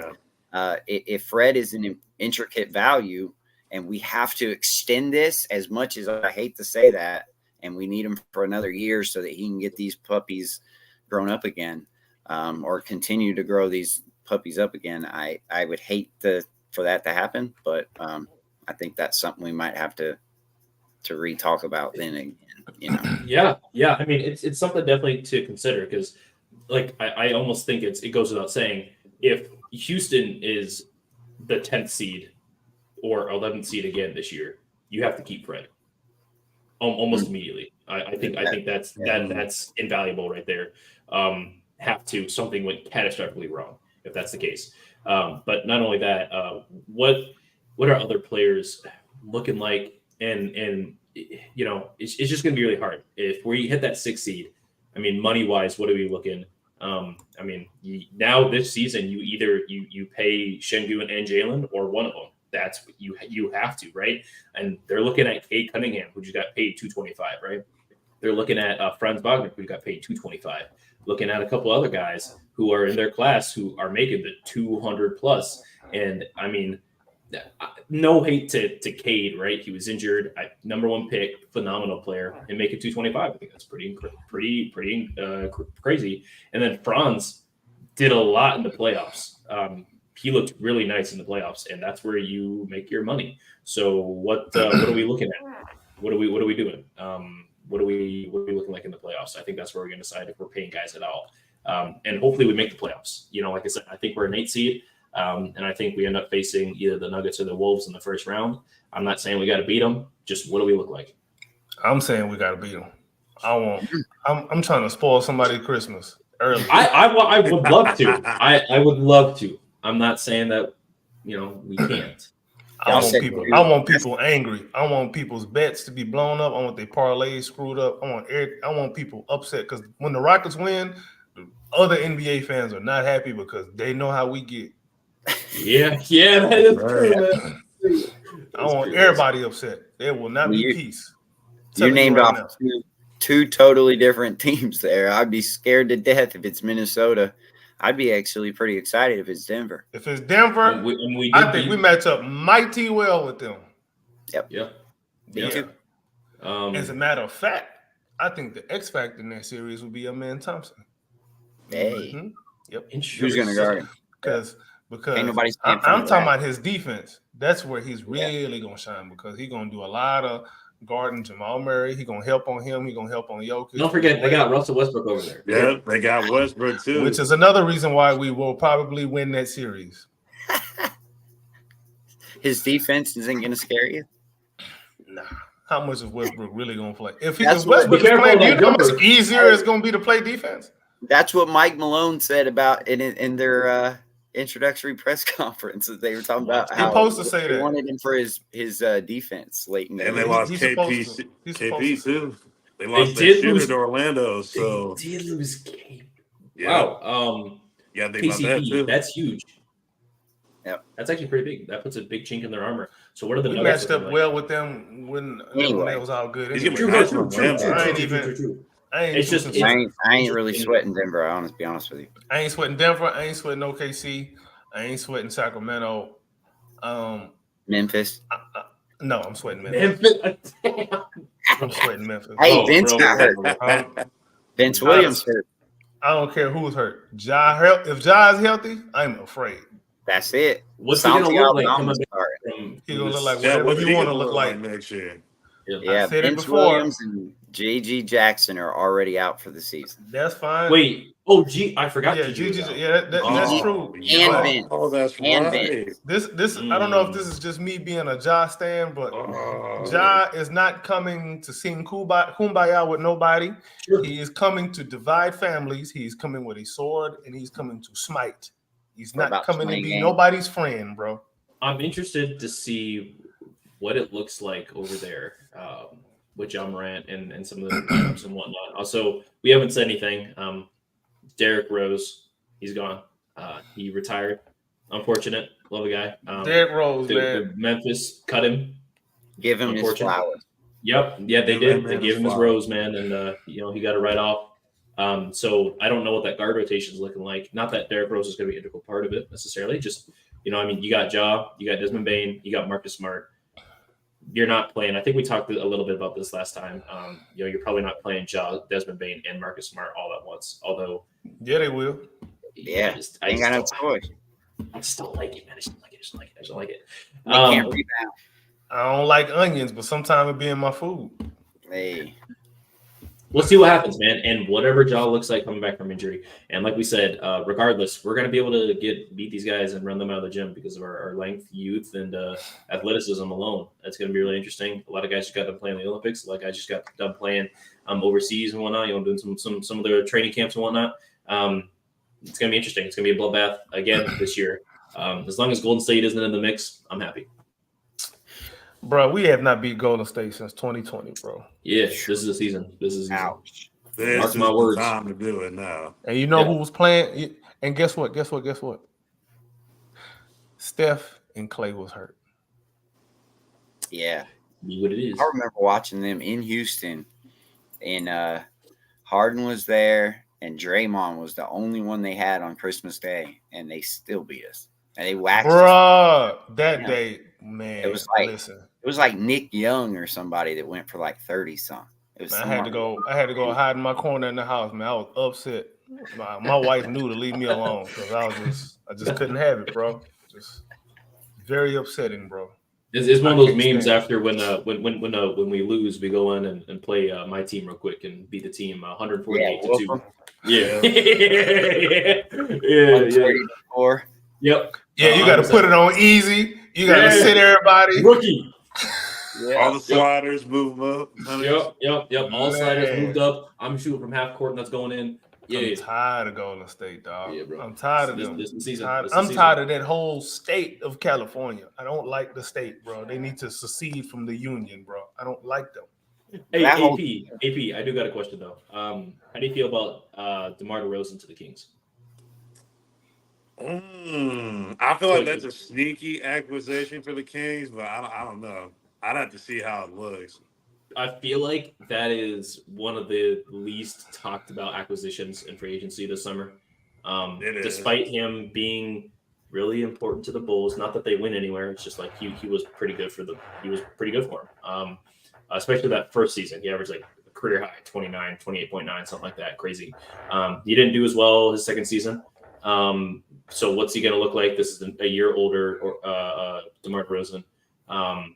I don't know. I think it's going to be interesting, and I think we're going to have some more bad blood over there because, as you know, DeMar hurt my glorious king, Jalen Green, and then Green went off and blew the Bulls back out afterwards. And, I mean, I don't know. There's a lot of factors with that. Do you guys think the Kings are going to be at all a threat this season for us? They'll be, to us, no. If they're a threat, what threat level are you putting them? A threat to do what? Scale. A threat to us. Just like, do you think they're going to affect us in seeding? I mean, if they exist, they'll affect us in seeding. We'll probably be a higher seed as long as they exist. Okay. All right. I like the confidence. The DeMar DeRozan move up to me as a boom or bust. It's either going to look really good or look really bad. Mm-hmm. I just don't see how it looks really good. I mean, he's not like one of those plug and play kind of guys. That's why I say it's going to either work or not. There's not going to be no in between with that. My question. And then he's an ISO guy. That's not an ISO team. Ball's getting stagnant. Yeah. My question is, maybe he gonna tap into something that we don't know he got in him at this point in his career. Who knows? It ain't that 3 ball. I'll tell you that. The caps on people. It's definitely not the 3 ball, and it's definitely not the defensive side of the ball. DeMar DeRozan. You know what I mean? Man, they don't play defense in Sacramento. I guess they're just gonna outscore everybody. And they traded away their defensive guard. They traded away Mitchell. Oh my gosh, they did. Yeah, they did. DM. Wow. That's right. Yeah, that is true. Like, who's going to play defense over there at all? Like, Kevin Hurt. Fox can play defense, but I mean, he can't guard everybody. And then what's the name too? Keith Murray out there. Keegan can guard too. Who's the but big? He's not a clamp. Yeah, he's not. Who's the big? Is it Sabonis at the 5, or do they try to give that Holmes guy? Sabonis is going to be food. I think Rashawn Holmes is going to be cool, but if he's playing, he's not going to be playing with Sabonis. So right, his little 15 minutes a game ain't gonna do nothing. He ain't gonna play in the clutch unless Sabonis hurt or in foul trouble. Yeah. Is there? And then if you got somebody like, if you put Rashawn Holmes, let's say we playing them in the playoffs, boy, Alperen Sengun would do bad things to Rashawn Holmes. We already saw what he did to Sabonis, to be honest, and he turned that boy into whatever Swiss cheese. I don't know. He diced that boy up. We beat the Kings for sure. Is there any team that's going to be like, you think hypothetically they're going to be in that 9th to 13th spot that we like? Obviously, we need to win these games, but do you think there are going to be games that are key games for us specifically? Obviously, we want to win against Golden State. I think another team that's going to be interesting, that it's going to be like not necessarily tough to beat, but it's going to be at least competitive. I think the Spurs. Chris Paul just brings a lot to the team, even in his old age. He Castle too. And they got Stephon Castle. That's going to be really interesting out there. But obviously, we got to beat the Spurs. We need to turn that boy back into French toast sticks. Have to. Otherwise, it's going to be interesting. What you laughing at? It's facts, man. It's facts. I think I went on my little French rant last time. I ain't finna do another one, dog. But is there any other team that's going to be in the lower echelon that you think Lakers might be? You think they're going to be in the lower echelon? Lakers and Clippers. Yeah. Well, the state of California is going down, bro. People leaving there for no reason. Going down. They leaving that state for a reason. The teams is finna suck too. I'm gonna sneaky say the Clippers are gonna be decent to start the year. I think Harden, take Kawhi out of the equation. Harden, he already out of the equation. Exactly.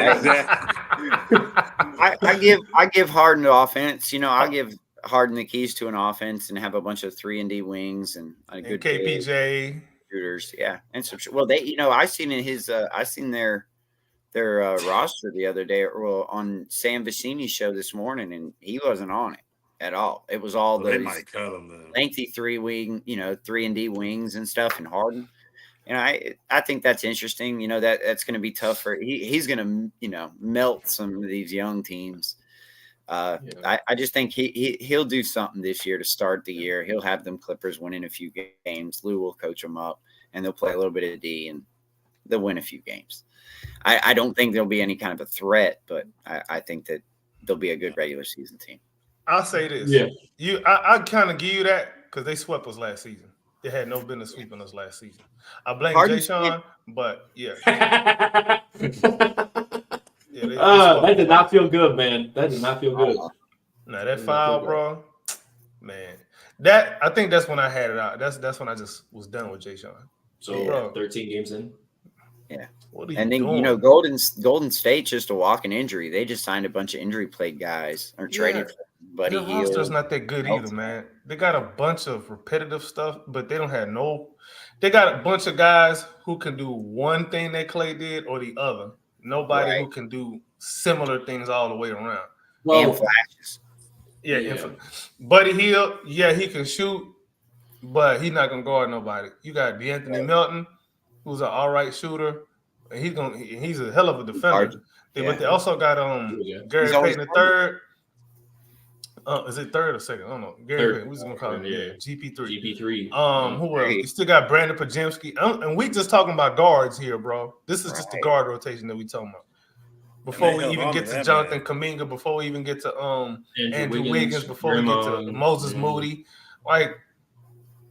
What are y'all doing? They don't even look like they have a plan? Look, is Wiggins gonna play center, bro? We know Steve Kerr don't like tall people. They got that what's his name? That Trace Jackson guy.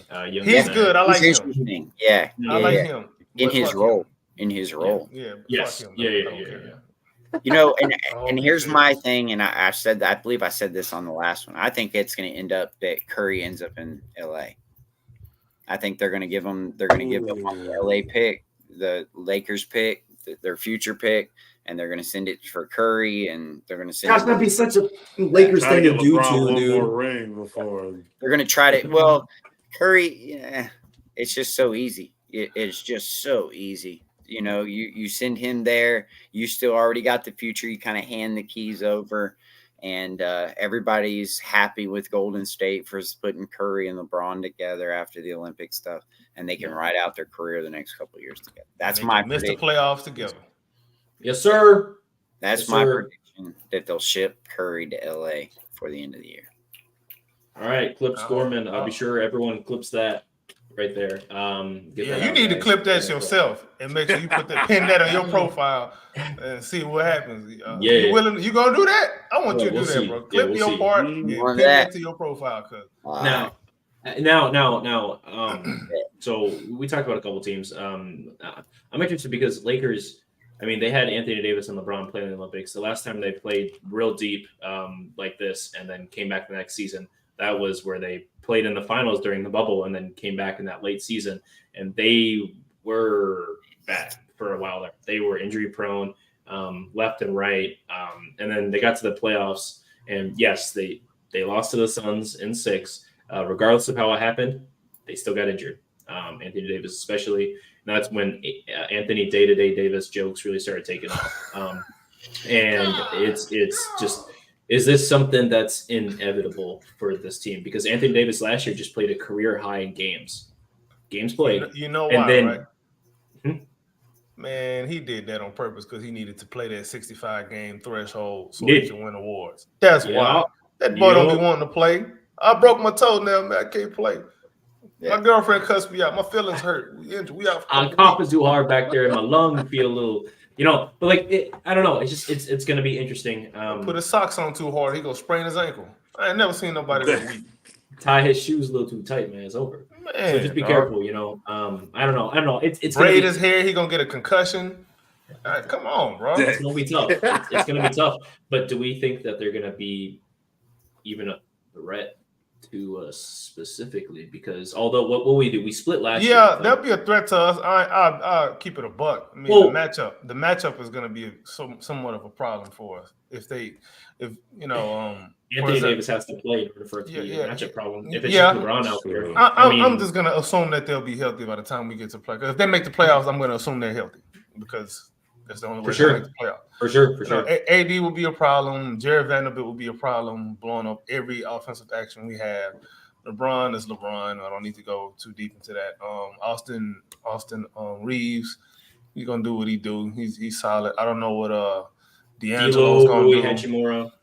Rui, I think, is gonna be an X factor. But what I really want in that series is I want to see Bronny play. Ronnie James. I want Dylan Brooks to guard Bronny James. Boy. We gotta see it. Oh man, All right, do I've got $50 Don't do in that. one of the games. Bronny's sitting out against us. Yeah. 100%. Yeah. He's not in one of the games this year. He's gonna have some sort of injury thing or personal whatever. He's not gonna play against us.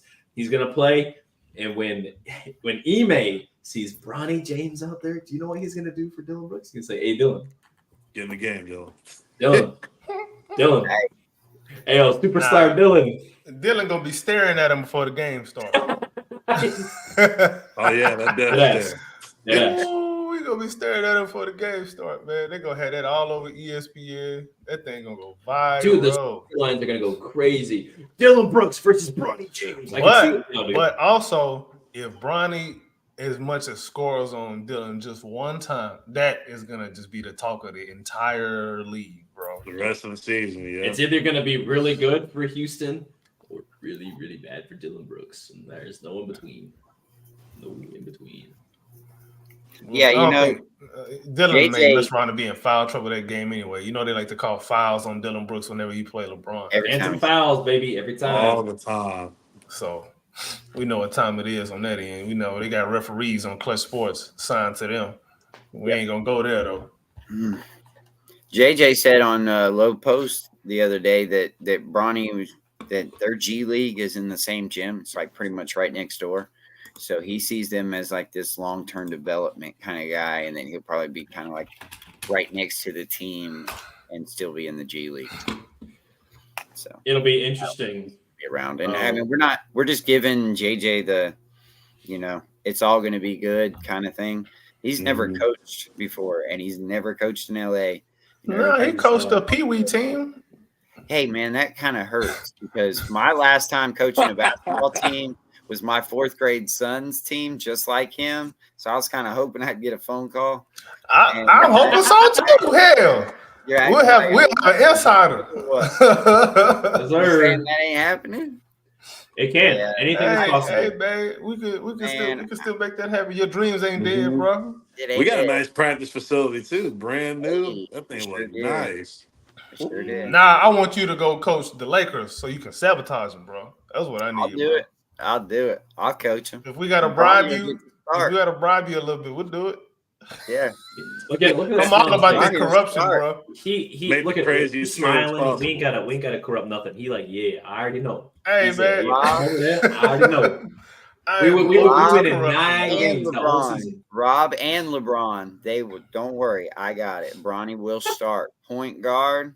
Woo! Hey, he got to run won. point the whole game, man. Whole time. I got you. 48 man. minutes. He gotta throw lobs to Austin Reeves. If you All don't throw day. lobs to Oh Austin my Reeves, gosh. we're gonna bench him. We're gonna Look, bench him and his daddy. we looking for pick and roll with D'Lo and Bronny, all right? D'Lo, go send me that screen. I don't know what they're supposed to accomplish, bro. Watch out, it could be really different.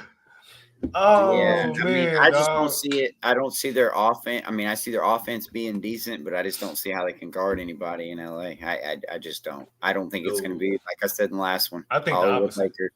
I Yeah, think, the they're opposite. just I think gonna- they'll actually be able to guard, but the offense is just gonna be so crappy that it ain't gonna matter. they had like a top 10 offense last year after the first half. Or the second half of the season, they had a top 10 offense. They couldn't guard anybody all year long. Yeah, Yeah, but I don't believe in JJ Redick's whatever his philosophies are. I don't believe It's that. gonna be the because same the thing way as he never- wants to play, he doesn't have the personnel to play. It's going to be that. the same thing as Dalton Darvin Connect? Ham, all right? He's just going to tell, hey, LeBron, what you want? All right, cool, we're going to run it like that. He was on the podcast. Yep. Anyway. Unless Connect. unless you got Dalton connecting there and he's really balling. That's what he You know said. what He I'm said he's got Dalton Connect. He's going to be But running. whose time is he taking?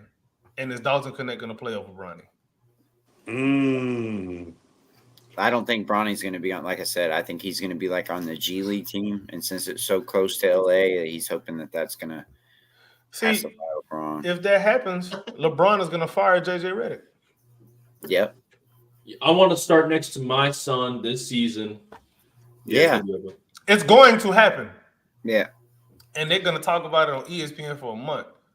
Last game, father and son duo to start an NBA game. Shut your ass up, Stephen A. Smith. Wait till the first guy that posters him. What is Bron? Oh man! You know what's going to get wiped. He gonna get crossed real bad one day by somebody. I don't know who's gonna. I hope it's Jalen Green. I hope Jalen Green chop his ankles off his legs. I have a working theory that Malik Monk is going to do things to Bronny James that are going to be crazy. I like Malik Monk. Malik is. I don't like using the word sneaky, but boy, that man all of a sudden got hot sometimes out of nowhere. You look at him; he's a great shooter, phenomenal shooter, phenomenal 3-level Kentucky scorer. guard, man. That's what they do. Kentucky guards, man, they don't miss, bro. Malik Monk is going to do something crazy to Bronny.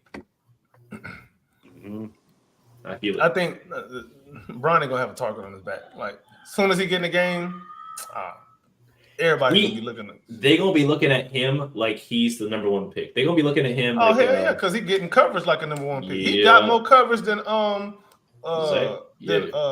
Zach Richardson. I didn't even forgot who went number one because they talked about Bronny so much. Zachary Reese. Tell me they ain't talked about Bronny more than him. They talked about Bronny more than Alex Sarr. Yeah. They talked about Bronny more than Reed Shepard. Talked about him more than his own draft teammate that went before him, Dalton Connect. So you're saying all this. You're saying Bronny's going to get cooked. So would it be child negligence to put him out there? Nope, he an adult now. Nope. All right, guys, I'm done talking about the Lakers. All right.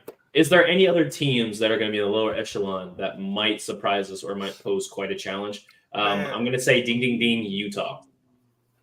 They still got Larry Markkinen, man. Larry Markkinen. Yeah, they're on all-out Cooper Flag sweepstakes. I think they're just going to tank it out.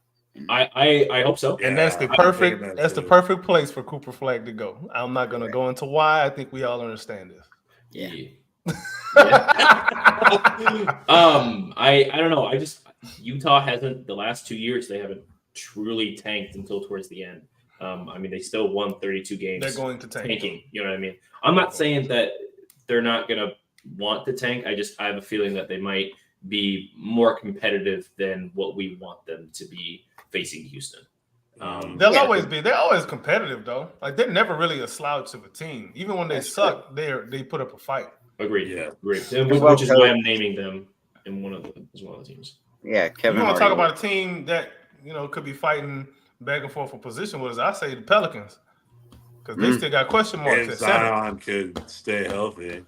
Yeah, Zion. Yeah, there's that factor too. Zion, They say he lost a couple hundred pounds. They say he lost a couple hundred pounds. So he does. He does look pretty slim. I'll say that. Yeah. But at the end of the day, just because he's slim, does that mean you healthy? So I don't know. We'll see what happens. Pelicans is a good one though. You're looking at Zion, you're looking at BI, and you're looking at CJ. CJ, getting a little bit older, right? We'll see what happens. I don't know how many games. I don't know how many games DeJounte Murray played, but what's that going to look like? Because Murray is not a shooter, right? We just saw him next to a shooting guard in a shooting guard next in Trae Young, and he is what people want to say about him. He's an elite offensive guard, and it didn't work. So what's he going to look like next to CJ McCollum? Yeah, and they lost their shooting coach. They had like an all-world shooting coach. What about BI? The BI situation. What's going on with that?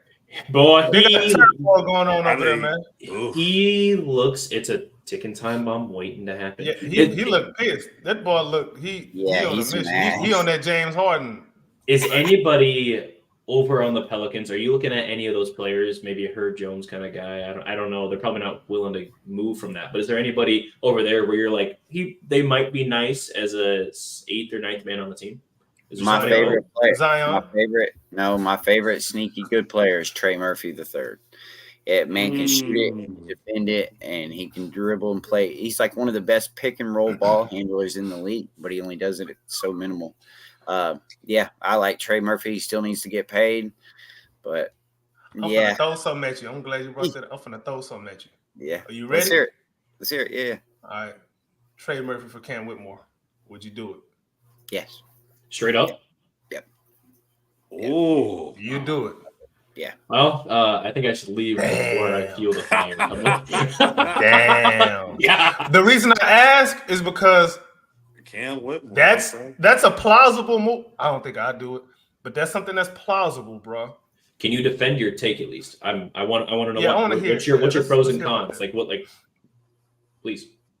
I just explained he's one of the best pick and roll ball handlers at a smaller level scale. Corbin looking at me like I'm stupid as hell. He said, I just explained. Damn, okay. It wasn't the inference. I promise that wasn't the inference. No. I've always been real impressed with his range. He's he's almost like a quiet, deadly assassin. He's not going to come out here and command a bunch of shots. He'll play within the offense, and he can defend. He'll pass it, but he'll move it. I love Cam to death, but he fits more in our offense. The only thing that kind of hurts him is, as far as in Houston, is that he's waiting on that money. So he's kind of on the same scale. No max, though. Huh?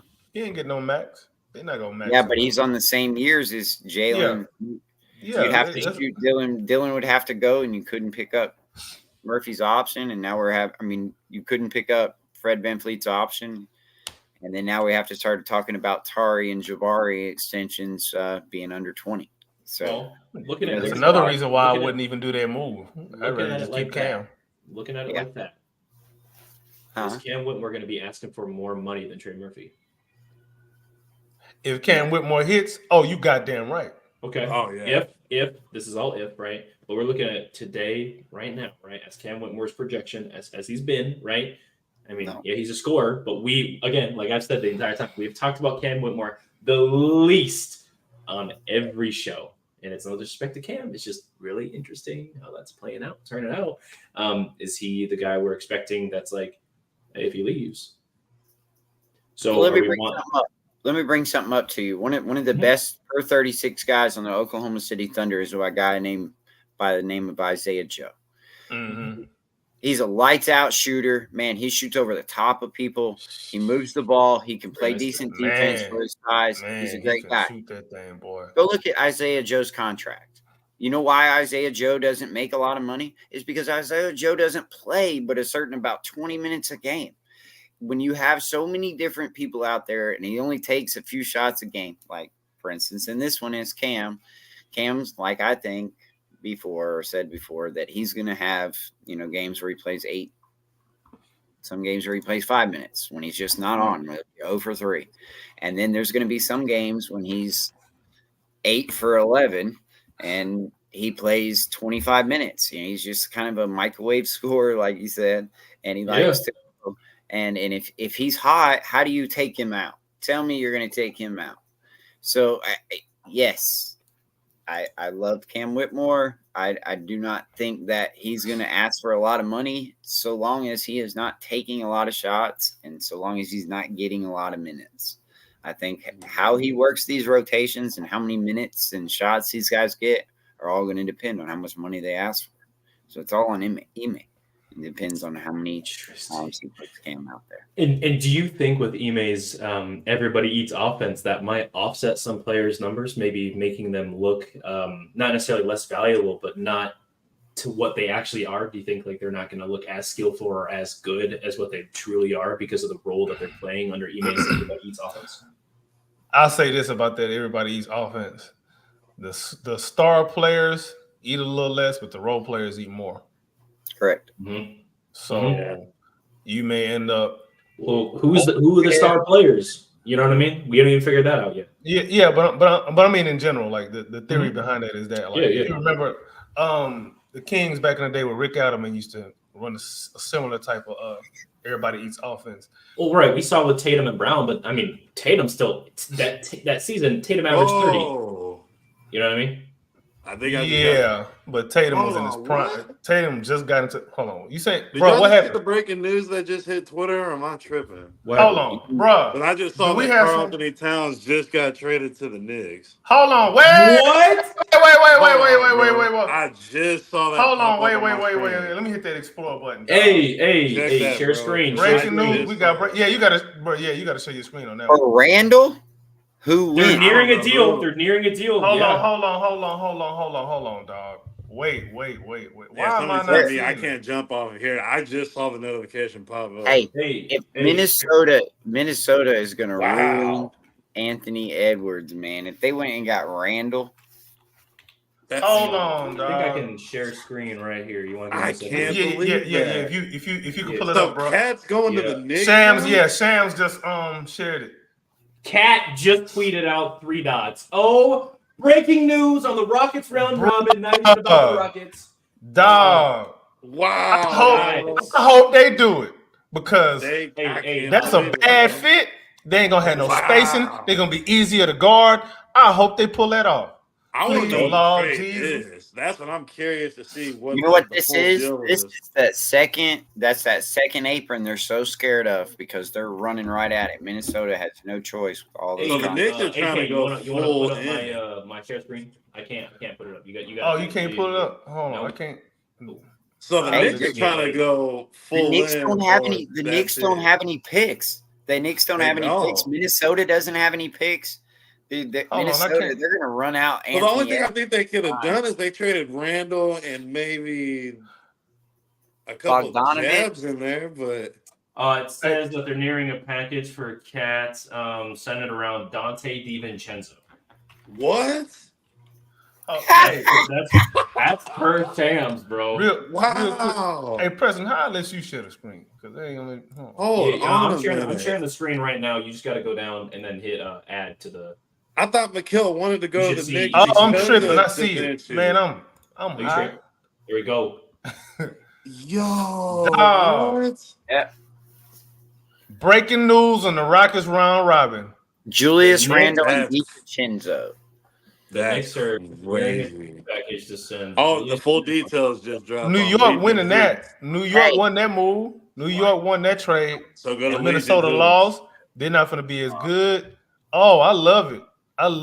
But damn, New York is about to be The scary. West just Oh, got there it weaker, is. fellas. New York The is West about to be just got scary, dog. weaker. West got weaker. Yes, it did. Mhm. Wow. Oh, yeah. Five I seed. love it. I love it. Wow, dude. Shams That is- already dropping bombs, dog. He took Wole's position already. That is incredible. Also, hey, How shout long out do you think AP. Shams was sitting on this news? So how does Randall fit with the? Oh my. He God. don't. Randall with That's the T-Wolves? point. I'm happy. He don't fit. Wow. Wow. What? Hey, AP, shout out you for being ready and willing. Look at that, bro. He was on that. Second off, guys, we was talking about the Wolves and everything like that being scared. They are riding full Anthony Edwards coming off this Olympic season here, playing hella minutes. Rudy Gobert playing hella minutes in the Olympics there as the French team, right? Gobert, Julius Randle, who Edwards. hasn't been healthy. He was hurt the Knicks playoff run last year. Boys, I think we're a 6 seed now. I think that moved me. I think we went a couple more. That He's Man. on our level. He's with That us, moved me. AK. Nah, we a That fourth moved me. seed now. What you talking about? 6 seed?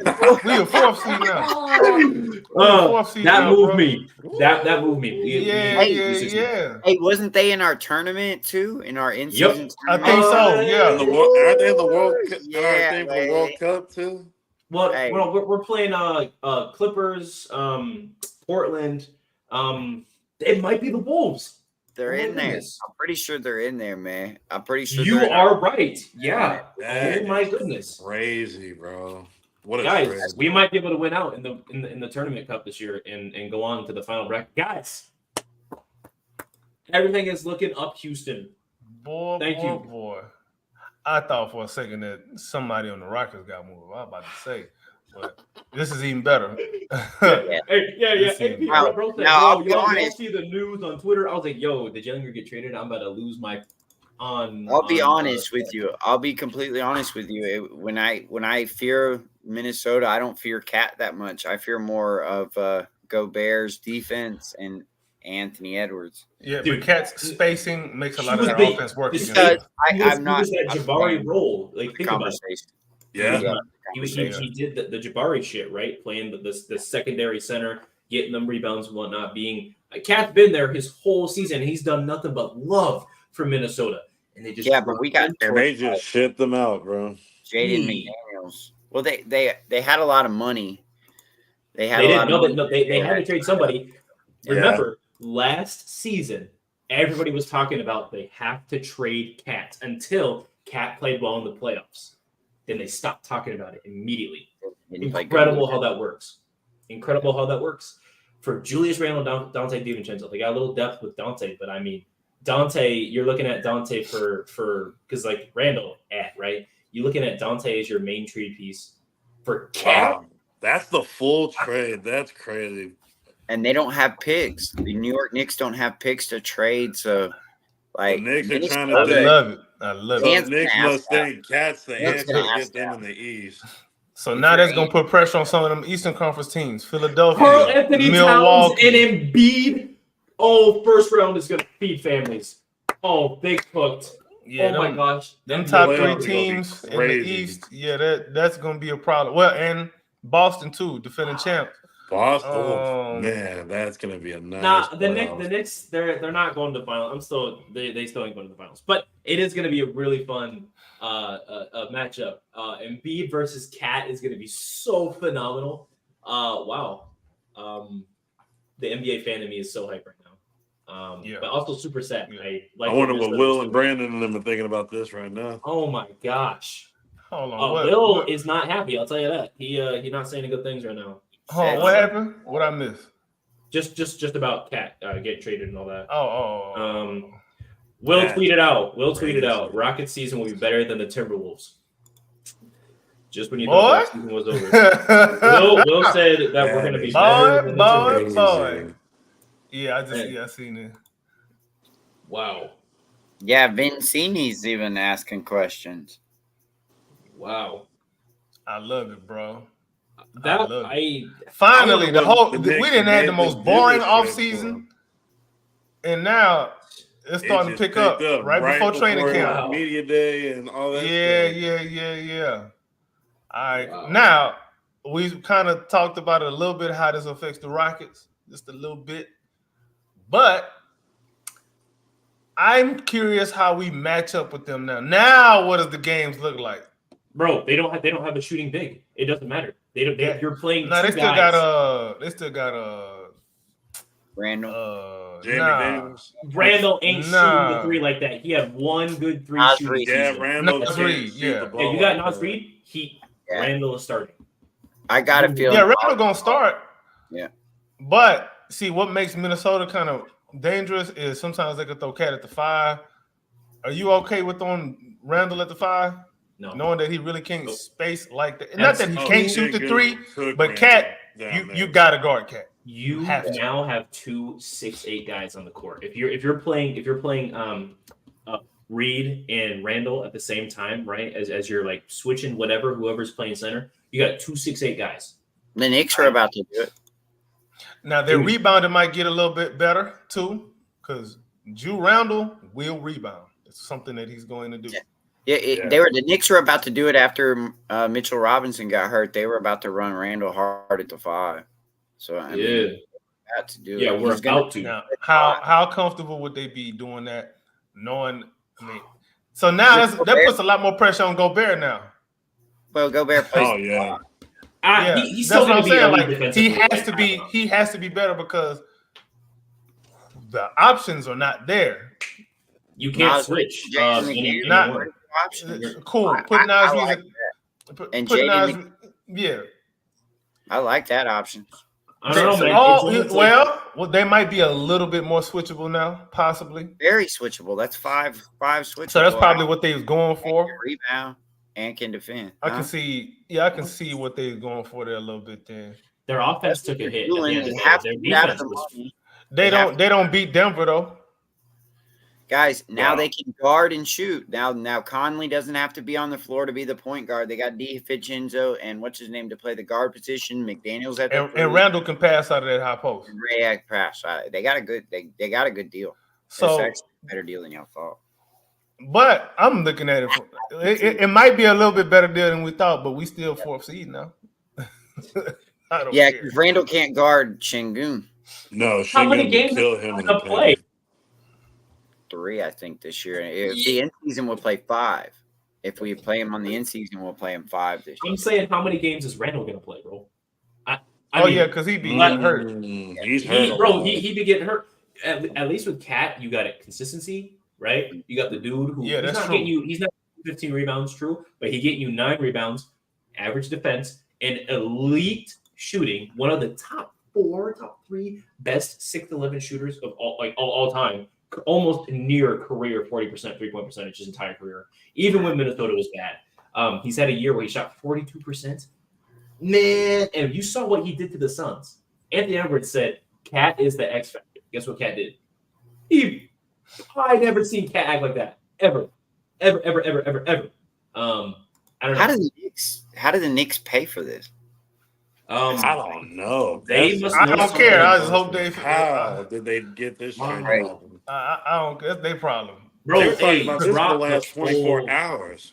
Drop the full news is what I need, man. I need the whole. Did y'all hear about Vassell out? He'll be out for the first part of the year. He got something wrong with his foot, and we play San Antonio 3 of the first Well, 12. he better fix that Vassell? foot because if Stephon Castle steal his role, he ain't getting it back. Yeah, but that Castle, Chris Paul, everybody keeps talking about Chris Paul, and then they right behind it talk about Castle. You're going to play 2 point guards, Chris Paul and Castle.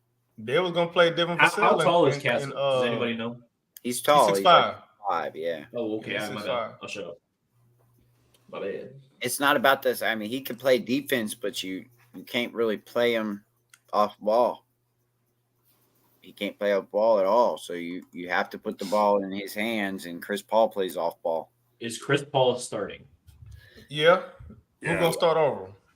I would just pose Yeah. that The one, right? goal is I don't know. Wimby. Popovich will start Chris Paul. Yeah. Because yeah. all about Wimby. Here we If- go. Knicks have acquired Cat for Randall, Dante, and 1 pick via Detroit.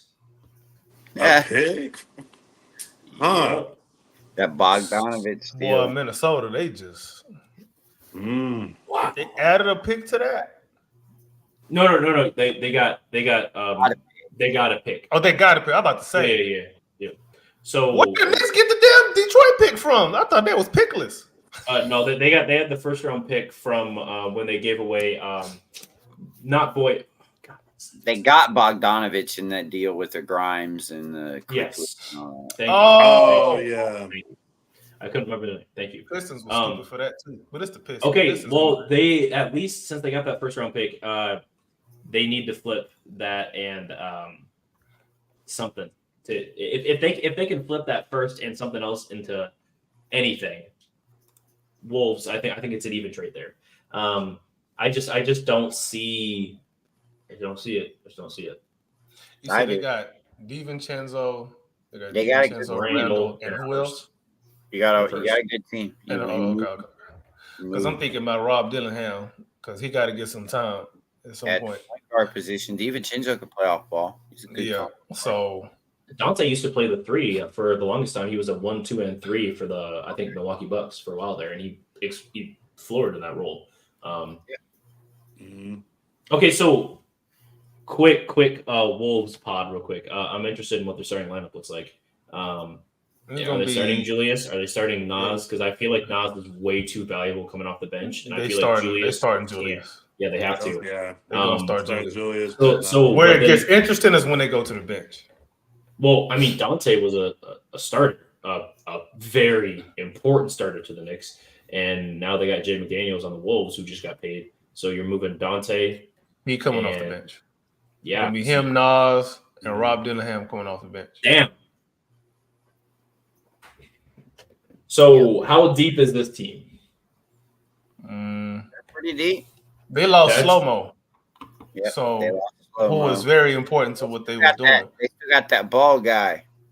Yeah, I can't never tell where the other two guys. Alexander Walker. Oh, Oh, yeah. yeah. He a nice one too. Yeah, Rob Dillingham might get his minute squeezed. Yeah, if they're trying to win. Yeah, he might get his minute squeezed. Yeah, Their I think squad, they're a good squad, man. They just are. They kind of got it. they are, but they're just not going to be the same defense once Gobert goes to the bench. I think the issue is going to be working that chemistry because I don't think Julius Randle re-signs with the Wolves. So what are they looking like? Because I think he's got a 1 year, right? 1 or 2 years. I mean, he just re-signed last year. He re-signed last year. Okay. Let me see So what the terms look like. You got it probably 2, 3 years. I don't know. I think chemistry wise this year, it affects them enough to where I think Houston is getting that seed in. I don't know. Julius Randle is a player option. My bad, y'all. Julius Randle got a player option for 25 next 26. year. Wow. Okay. Wow. Yeah. So thank you. That's what I was thinking. All right. So next season he could opt in. True. Sure. I think we're going too far. We got to look at this trade deadline. He could be moved in. Yep. That's true. 100%. Yeah. Wolves But first to where? 25 games are not looking very great. You ain't giving Ant Edwards very much help there, man. Like giving him Julius Randle and DiVincenzo for Cat. It's kind of rough. Yeah, like I'm looking at 20 million. Like Dante. They had to attach something. Goodness gracious. I like Dante, not in a 1-to-1 for Cat at all. But dude, Blues and Cat, man, that's Pretty I don't big. know, man. That's crazy that they just moved on from Cat like that. There was no expect that. But at all. But for years, he's been in trade rumors. For years. He was in trade room. I He's agree been in that- trade rumors that- for years. I agree. bro. And I agree. Remember what I said? Once they put you in trade rumors, it's only a matter of time, bro. That's why I said Jalen Green gonna be gone at some point. That's right. It's going to happen. No. Especially when they attach teams to you, not just saying this person might be traded. When they looking at teams and they start attaching teams to you, you out of there. It's just a matter of time. Nope. Interesting. Oh, yeah. I don't know, man. This is. Oh my gosh, we get Knicks versus Heat. Oh my gosh, that's gonna be so fire. I'm gonna say something. I'm gonna bring something Butler. up. I don't know what y'all gonna think about this, bro. I just thought about this, bro. What you got? Remember I said they could trade Drew Randle at the trade deadline this season? Yep. Remember that Jimmy Butler is about to be an expiring contract himself. Yeah, no. He might hold on. Well, you hit This might sound a little stupid and crazy. It may not sound like it makes sense, but Ant Edwards and Drew Randle. I said Drew Randle. Ant Edwards and Jimmy Butler on the team at the same time. I don't know how that looks. I don't know how that works, but I know heads will roll. Frank, your boy, just messaged or posted on Twitter. Anthony Edwards going to be in the transfer portal next year.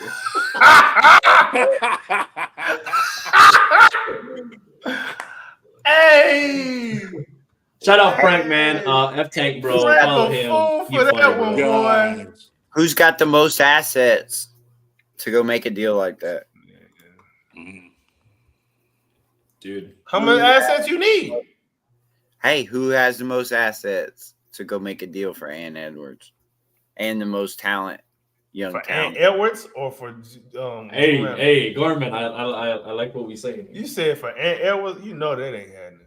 Hey, can you keep talking? I'm interested. I'm listening. I'm at the table right now. I'm at the dinner table. You ready? Let me tuck in my napkin real quick. I got my fork. Who do you Spoon, want? ready to eat. Where's my plate? Where's he at? Cam? Oh my god. Boy, we can go. We can swing for Anthony Edwards, bro. Well. Hey. Hold on now. I don't know. We can talk. Let's talk. Let's have this conversation. Frank said he's talking about Anthony Edwards. He said Anthony Edwards will be in the transfer portal, but I think we have the most assets and young tradable talent in the league. 100%. By I far. won't. Anthony Edwards. But hold on. Hold on. Ooh. Now, Hey, he likes what that if Ja come available first? 28. What about what's that dude? Yeah, he nice. He nice. Didn't and that's what Anthony Edwards said about Shangoon. Remember they He asked nice. Man, that's fine. What about Ja? Okay, What if Ja become available at the same time? I'm sorry, man, but you rather. I mean, have- between the two, I don't know. I think that's. I'm happy with either man. or. I'm happy with I either. know Yeah, I'd Ant be just happy went to either the or. conference finals. I keep Ja. I would take Ja over Ant if we could keep Jalen in that because I like all that speed in Ja. Jalen gone regardless if one of them guys come in. Jalen gone. I like to watch Jalen and Ja backcourt, just like It the would be nice, but Jalen. he already been put in trade man. rumors, bro. He's a goner. So is Ja. When? A couple That was years- probably was rumors there a team Anthony attached Davis to doing? him? Come on. they need to Did they attach a team to him? Because once they New attach a team to you, you Orleans. gone. Remember New they attached Cat to the Rockets? They New attached Oh, I remember that. yeah, they attached him to the Rockets. They attached They said Ja to New York a while back. Yep. That was like 2 seasons ago. who said that? Was there somebody was this some fan No. just talking? That was NBA Central, not NBA Centel. NBA Central. Central.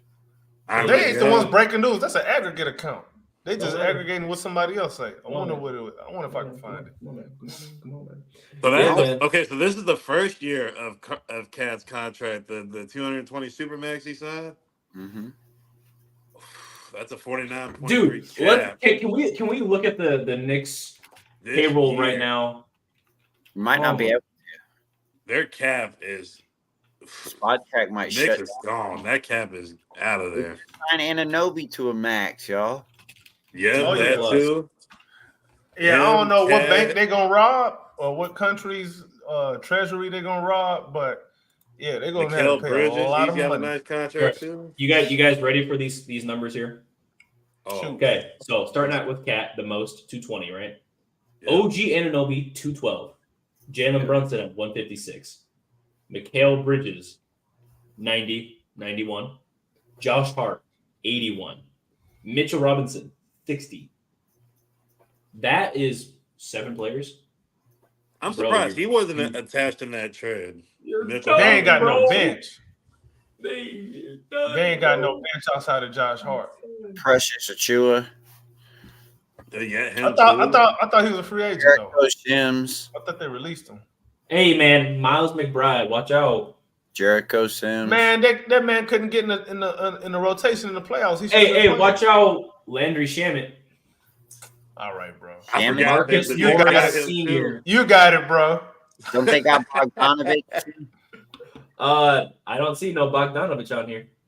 Where did I Bojan? see Jacob Toppin. Yeah, not that's the other. Oh yeah, they got that rookie, Yeah. Tyler Colett, Mm. the shooter. That bench is cooked. Dude, don't forget Tyler Kolek. Yeah, Jericho Sims. Yeah, bro. If that Jericho starting Sims lineup not ain't good, producing, boy, That's gonna be it. No, man, way. we really dog. Yeah, that Eastern Conference, that top 4. They're gonna Yeah, have it's to a be problem. Like the Suns. They're gonna have to sign a bunch of random people to fill up the bench. What does this mean for Indiana now? Like Indiana got to make a move. Remember, what's the name was hurt? Benedict Mathurin was hurt for a lot of last season, and he ain't playing the playoffs. Is he gonna be better? Siakam Like did really what good. they gonna look like? Indiana better chill because they just signed that Nebhart guy, and they just better chill. They better grow up and chill out. Or they're gonna end up like Atlanta. Atlanta went and paid all that. I'm money. with you. They do need to chill out, Just ride chill it out, see what Yeah. you got. Make decisions later. Don't make it now just because somebody else did something. Yeah. You're right. Does this trade? I mean, obviously it swayed me, but I want your guys' opinion. We just talked a lot of shit there, but now we got to talk facts real quick. We live on a pod, right? Guys, thoughts on the trade overall, and what does that do for Houston? Right, like I said, that immediately sways me to a 6 seed. I just see a lot of adversity and issues that pop up at first that I think they can work with eventually. But I think right now to go, I think that helps us more than hurts us. And I think that helps the entire Western Conference, quote unquote, helps because they got a little bit weaker. They might be a little more versatile in some way. I think you can do a lot more now. You guys bring up the ability to switch everything, which is interesting. But what's that going to look like if Randall's hurt, right? What's that going to look like? Their ceiling is lower. Yeah, exactly. What are they doing? Because they're not beating Denver in 7 this time, right? So what's that mean? Like I said, it swayed me to 6. Anybody else take the floor, please? 4. They going to 4th seed, bro. That's where we at. Yes, Houston. I said that. Yes, Houston gonna be the 4th seed. Minnesota's gonna have a fallback season. They're not gonna look as good. They're gonna start slow. They're gonna finish slow. They're gonna be like 5th, 6th seed. That's what's gonna happen. Why? Let me explain. All that chemistry that they had all that time with Cat, growing up with their team, that is gone. It's out of the window now. Now your best big is Rudy Gobert. How often has that done anything for anyone at any point ever? Utah has answered this question for you several times in a row. When Rudy Gobert is your best center, your best big man, you see what happens. You top out at Western Conference Finals because they exploit his ass. And now you don't have nothing. You have how are you gonna switch away from that and make it make sense? Like, okay, let's go Nas Reed at the 4. Let's go Julius Randle at the 5. All right, cool. Do that against Denver and see what happens. Do that against us. Do that. Yeah, do that against the Rockets and see what happens. Mm-hmm. Good luck with that. Good luck with that, Minnesota. I'm glad that y'all did the stupid crap that you just did. I'm happy you did that. Wimby? Oh my gosh. Don't even get started on that. I ain't really worried about that. I think. Oh my goodness. I ain't really too worried about that. I ain't really too worried about San Antonio. Boy, They don't Barbecue scare. chicken down there. Boy. Yeah, that'd be interesting. Gorman, man, you ready to speak, bro? Tell us how No, go, yeah, go on. Hey, you got it, Clips. Yeah, you y'all got really. the floor. I mean, you. I said it before. I thought there was a lot of question marks in the West, and they just keep growing. That's why I kind of brought up the Vassell thing. I mean, we saw what Şengün did last time we seen him versus Wemby. We seen what he did to Chet. I just don't. I hate feeling so biased, but I just don't see where we don't have an answer for a lot of these Western Conference teams. And now one of my biggest fears was Minnesota, and now they don't fear me as much. I do think this is more of a lateral move than a loss, but I don't think that hurts us, and it does nothing but help. I mean, AK, you say 4th seed, we jump up 2 seed. Yes, we jump up 2 seeds with one trade. Yes. I don't know why yet. I don't know how to justify it yet because it's just on a whim. I ain't gonna lie. We played them more often. We played them a lot. So okay, yeah, well, maybe we can say that. Did we beat them at all last season? No, I think they swept us. The season before, we beat them. Bro, we got swept by 3 different teams last year, and all of them made the playoffs. Yep. That's 12 losses. That hurts. Yeah. That's not gonna happen again, bro. Mm-hmm. It now evened our odds. Gorman, can you give me a seed? Are you still at 6th seed? Yeah, I'm still at 6, 50 win 6. We still got to play now. Yes, sir. I can agree with you on the 50 wins. We still got to play them one side. That really more scares me now that they got to stretch big. But I'm sticking right there. I'm going to stay 6, about 50 wins. I think we're definitely better than our over-unders, like a 44. I think we're definitely better than that. Cool. But yeah, definitely. I think we're good. Still 50, 60. So peep this. So apparently the Knicks discussed the trade, the same Julius Randle trade with the Heat, with the Hawks, and the Pistons. Just throwing that out. Who was they gonna get for the Pistons? I don't know. Jalen Duren. James Wiseman. Come on, or Jalen Duren been part of that deal for some. Yeah, Wiseman. I don't know. Wiseman is even in the league right now. I think he Wiseman went somewhere. He's in like Indiana. Yeah, I think he's in Indiana. That's right. He did go to Indiana. Yeah. He ain't gonna play there either. But Rick Carlisle. Yeah, Detroit. Yeah, if it was Jalen Duren, that really don't make no sense. Like that's really, unless they was trying to get Jaden Ivey, but even then that don't make sense either. No, they were trying to get Duren. I'm tripping. No, I'm tripping. I'm thinking Minnesota. But or Isaiah Stewart. Isaiah Stewart would have been a nice like. There's nothing in Detroit to get unless they was trying to get Asar Thompson. No, they're trying to get Isaiah Stewart. That's what it Or- said. Darren. He's Yeah, or making, educated. Jalen Duren, their center, big center. Duran's I don't even pretty think nice, that would have been a but good fit. I just That would have don't been see terrible. Yeah, I mean he's like a Mitchell Robinson. Mitchell Robinson's, yeah. Is Duran, and maybe I'm thinking of somebody else. Is Duran 6'11" or is he 6'8"? Nah, he like 6'11". Big, Okay. strong kid. That boy. Wait, yeah. Okay, I'm thinking of Isaiah Stewart things. He's 6'8". I just remember him seeing red and trying to choke out LeBron. That was hilarious. But yeah, Atlanta was definitely Clint Capella. mhm. And then Miami, I don't know who the hell. I'm surprised Atlanta said no because they do all the dumb trades anyway. I would have expected this move out of Atlanta, not the Wolves. I just don't know, man. And that's interesting. It's really interesting. Yeah, I Yes. don't know. Scratcher. It's an odd trip. I mean, I'm not surprised from Minnesota because they had to do something. They were about to get locked down. Yeah, I mean, we were talking about how many millions they were making. I mean, everyone just got paid. That Jaden Kidd, Nas Reed, and then you got Gobert, who's making like what 56 this season. I mean, and then Mike That's a Conley's lot still of making money. Mike Conley. I don't know if he's on his last year of that 30 million or if he's making his 22 now. But either way, he's making 20 plus. That was going to be hefty. How much is Julius making? I thought he was making like 40. 28. He's making 28. Yeah, this season. And then next season is 30. Okay, hang on then. Maybe this wasn't a bad deal. I don't know. I It's feel They But had he's gonna want to get paid though. Oh yeah. who was paying He a guy definitely will. who's playing 56 games, can't make an All-Star, can't make All-NBA, can't not all defensive, mid, unless it's like the Lakers, I guess. I don't know. Is he now? Does that give another? Because right, Şengün's better than Randall. That's another All-Star. Hey, you're right. You're right.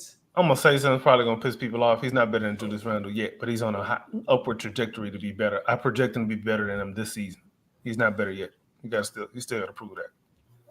And Julius Randle ain't no slouch. I'm gonna make fun of him because that's what I do, but no, he's not better than Shane. Julius Randle, when he's right, he is a big dog. Yeah, Who's isn't that the valuable? one season he played well for the Knicks, and then that he's just been ass since then? Yeah, Am I wrong? he Who's got you rather game. Drew Randle got game. Don't get it twisted. It's just the Who'd you fit rather with have? Minnesota. Give me Shingo. But that ain't the point. I'm just saying, like in a vacuum like this season, like this past season. I mean, you can't say that Shingo was better than Julius 21 Randle. 5. I can't say it. I just not with a straight face. I Şengün. can't. Thought he was hurt.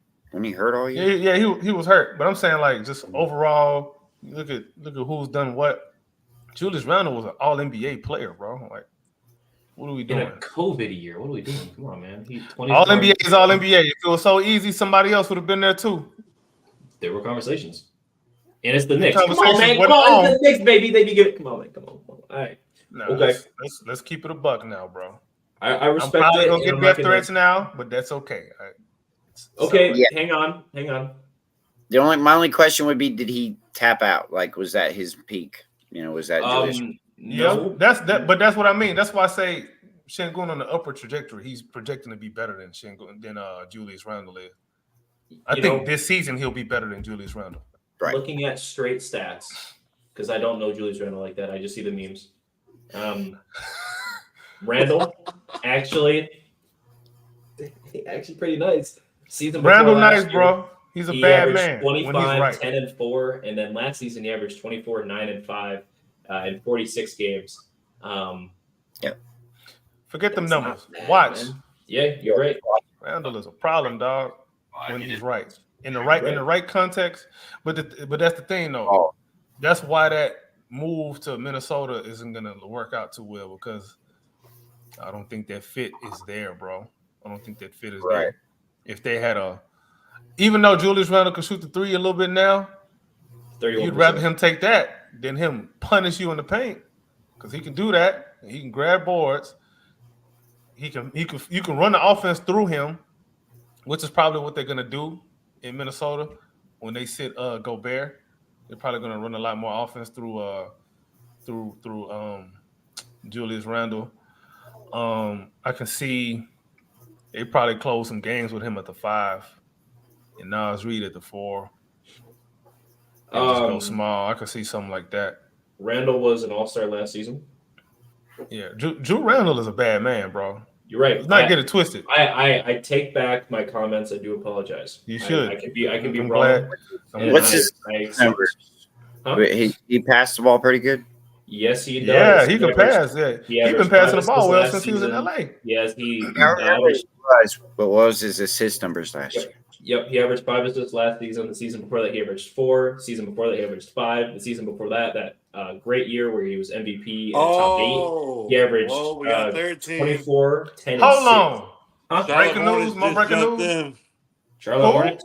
The Charlotte Hornets just jumped in the trade. Because what's the name got hurt? It's hurt. Mark Williams got hurt. I think he broke his foot. Daquan Jeffries and draft compensation to Charlotte. Oh, LOL. Oh man, They're trying to make the money right. Yeah, They're trying to make all that money. Charlotte got to be the most uninteresting team. Actually, I think they're going to be very interesting this year. Brandon Miller gonna be good. And if LaMelo was right, if LaMelo was healthy, I'm gonna like that tandem. They mess around and make the playoffs in that weak ass East.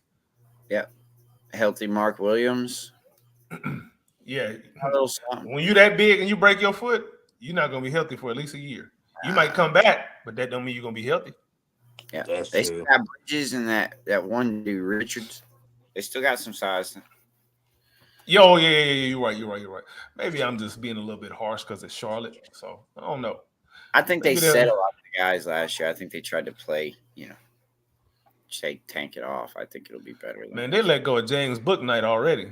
That man didn't even finish his rookie contract. Oh, really? Nah, he didn't even finish his rookie contract. They let him go. They let him walk in.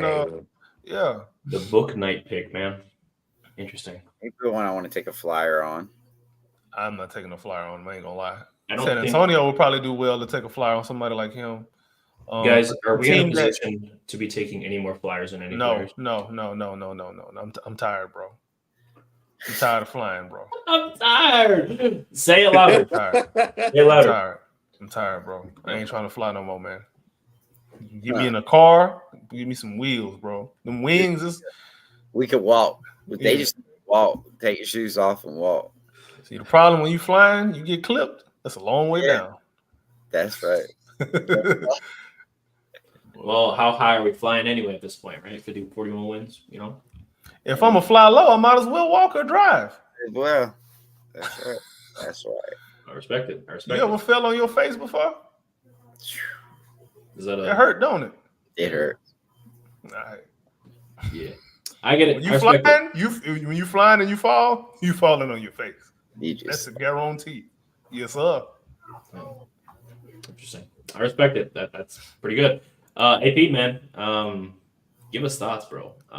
Bro, chilling over there, dropping news. You the new Walls. Yeah. AP. Rocket Walls. Got a trade in the middle of the show. I didn't expect that. That was crazy.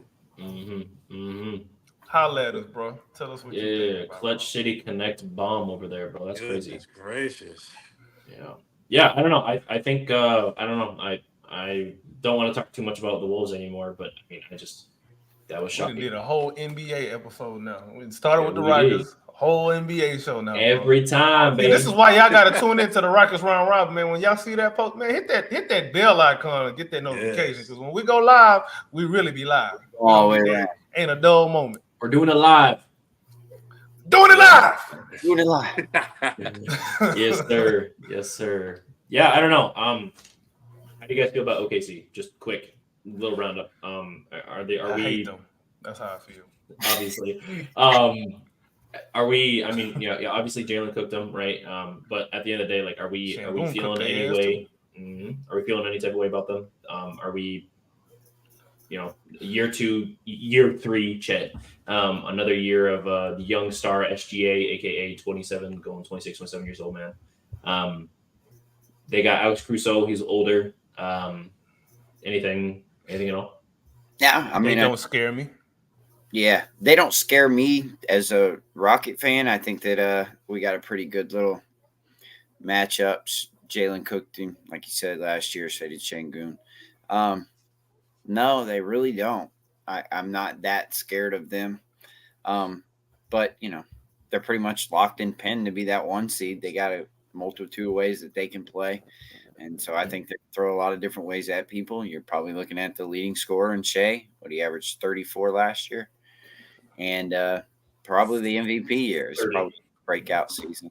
So, I think they're a real good regular season team. It really wouldn't scare me that much in the playoffs. Maybe I'd like to see how they work out with Hartenstein and Caruso now. That's a lot of moving parts there. There's a lot of pieces and Chet at the 5 that worked out well for them last year that, you might be throwing away a lot of those minutes to, get some passing and some block shots or whatever you are getting rebounding out of Hartenstein.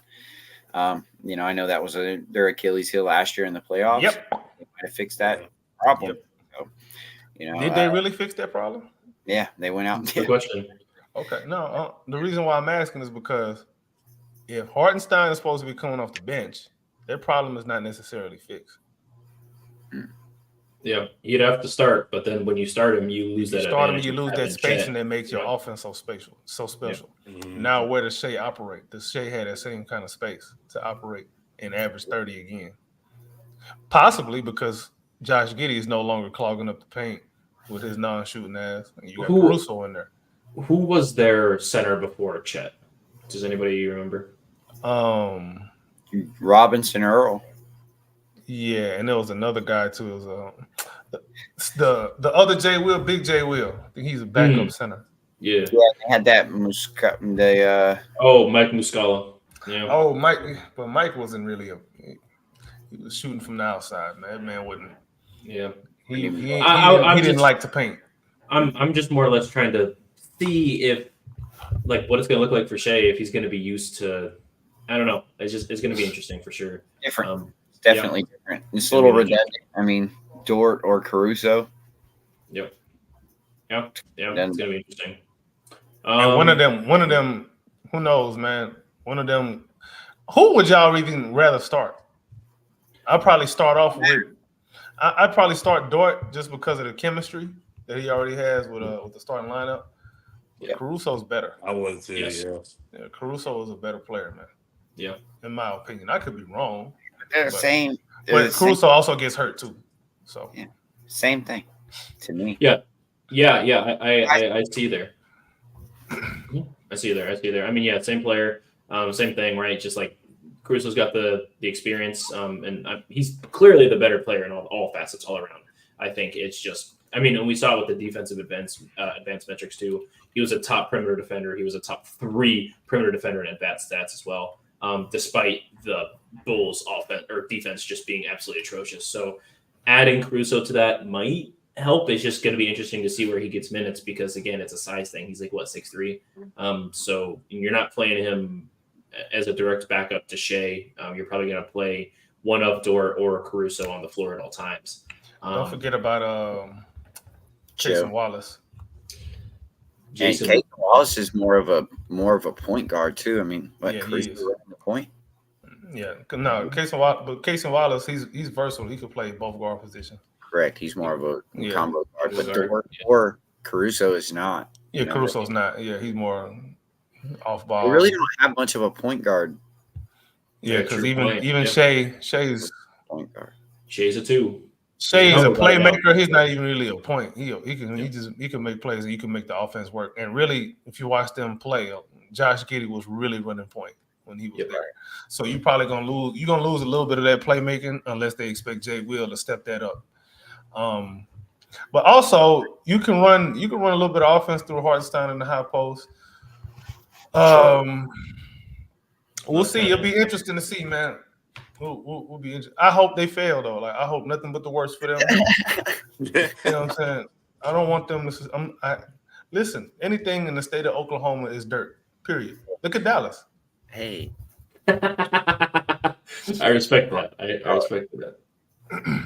So That looks like that might be it for the Shams news. I'm not seeing anything yeah, I new ain't seen, popping up here. I've I been. ain't seen nothing new myself either. So yep. anything else y'all wanted to touch on, man? Before we wrap Yeah, up, before- almost before we 3 wrap hours. up. God, dog. Yeah. Hey, we're gonna go. We're gonna go only. Man, an hour I was and like, man, we ain't finna go to 2 hours tonight. Yeah. Breaking news. Yep. Did it. I really think, goodness, I don't know, just new year, second year Ime, year 4 for guys, year 3, year 2, year 1 for guys. It's going to be interesting. Hopefully Most of that time. it's not a bloodbath on our team, right? Hopefully people understand the roles and they grow in the roles. Obviously, if someone is better than the role, great, but who's getting pushed out, right? There's going to be a lot of storylines this season. It's going to be I'm not saying drama filled, but it is going to be a little bit of a soap opera if some people are, unhappy with their role or want to leave. I'm looking forward to it all, though. I mean, the ups and downs, Rockets ball coming back, baby, and I'm excited. New area we got, new training camp. Ime coming back, many possibilities. I think Cat leaving is really interesting in the West. I just, we know Devin Booker is really good friends with Cat, and there was talks before Chris Paul got traded to the Suns a few years back. Devin Booker actually sold his house in Phoenix, and he was looking to get a place in Minnesota. So I don't know how he feels about New York. I have no idea. I don't know. I'm not saying there's a connection at all. But playing games. I'm saying that him and D'Lo and Cat are all best friends. And Cat D'Lo play together, and Cat was pissed when D'Lo got traded. So just something to look at and watch, maybe facilitate. Yeah, that's all I got. That'll be real interesting. I'm thinking about that, and I'm like, I can see it. Mm-hmm. I actually can see it. Mm-hmm. I can see it, and they can make the pieces work. They can make the make money it work. D-Book. Where did the Rockets fall into that? Because we got Phoenix by the balls upside down. Y'all better do what we say. Don't let us tighten this grip. Don't make me tighten that grip. And look at the storylines, man. You get D-Book with Cat reunion. You got Mikal Bridges back there with D-Book. Everything's happy. I don't know what it would take to get Devin Booker. I don't even know what they have, what they could give, right? If you're trying to keep Bridges, Brunson, and Cat together, I have no clue. They probably realistically, probably move Anunoby. Anunoby. Anunoby's almost a negative asset with that contract, dude. 212. But you got to make can't play more match. than 50. Can't play more than 50 games. Yeah. Right. I hear money wise, but what entices the Knicks to want to do the trade?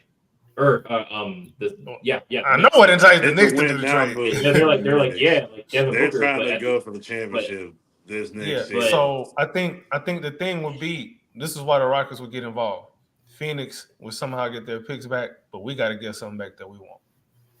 Maybe we send Phoenix back their picks, and we take something from the Knicks that we like, and probably a pound of flesh from Phoenix too, a little bit maybe, or maybe don't give them all their picks back, probably a couple of them back, and we probably take a player from New York. I don't know who it would be. Josh Hart would be nice. You just named it. Josh Hart would be great. Yeah. Anunoby? Yeah. For 212. Yeah. That would be who Ime would like. You're right. It would be an Ime guy for sure. We really got a good ass show here, bro, because we really be knowing what the hell we talking about sometimes, bro. That ain't bad, dog. That ain't bad. I'm thinking about it. And we would send Phoenix somebody like Cam Whitmore or somebody that could. Pain. Yeah, that's why I wouldn't even consider it. That's why we got the picks, man. We're not getting you no players. You get your picks back, and you do what I say, punk. Give us D-Book for the picks, straight up. You can have your picks back. We can have D-Book. Sorry, but well, the thing is right. You trade D-Book, you're going rebuild, so they want some of their picks back. What we would want to do is probably not give them all their picks back because we want to get in when they trade Kevin Durant. No. Yeah. KD might be expiring. Hold on, let me see when KD expire. Booker 27, so well. I believe. Yeah, Booker fits so well into what we do. Man, KD can say he want to go to Miami. He'll probably end up there or something like that.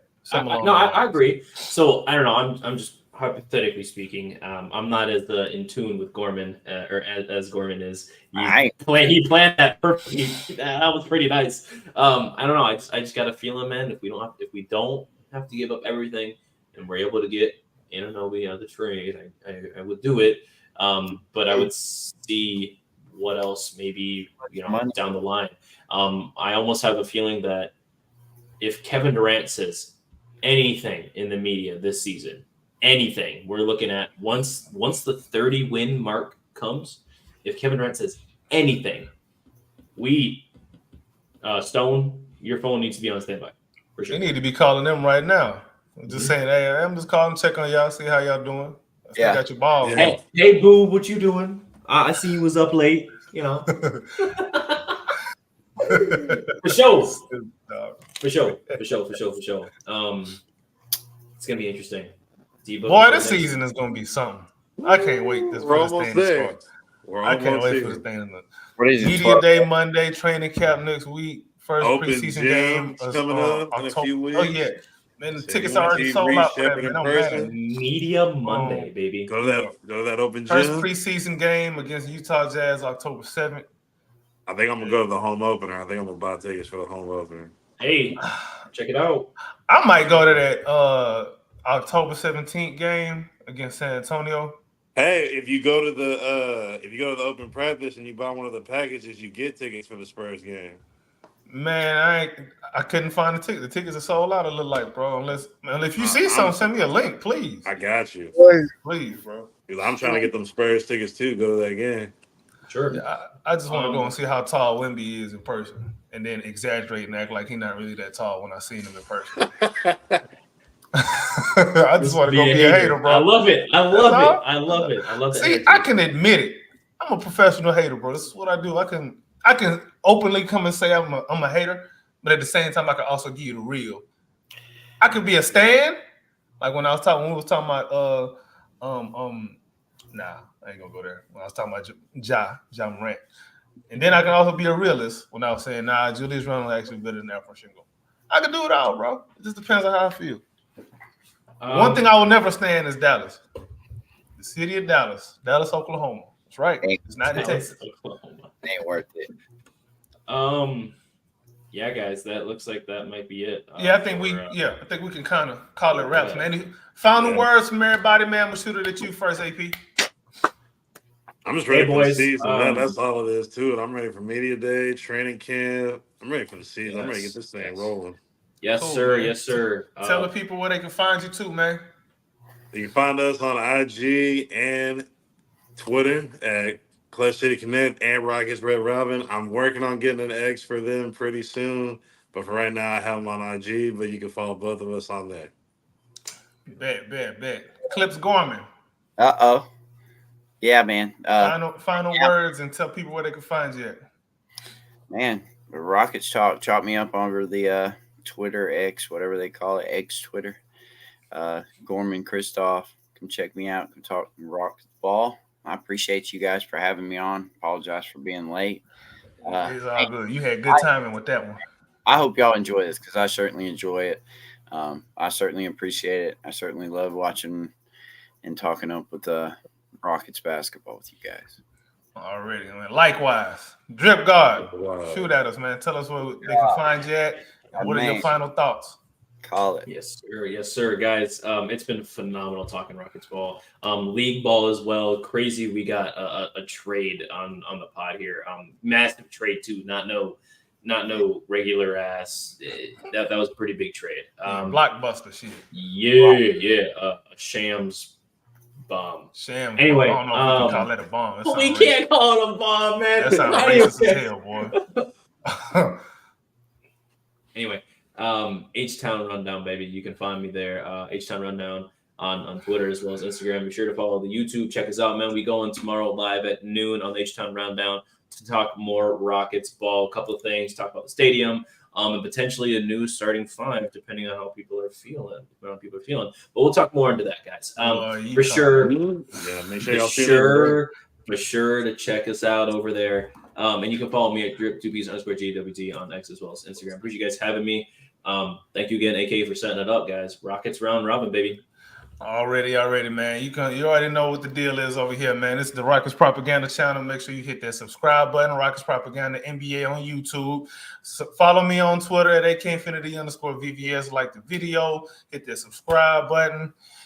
Probably gonna have another one next week. We're probably gonna have another one of these next week after the training camp because there's probably gonna be some noise coming out of that. But stay tuned for that.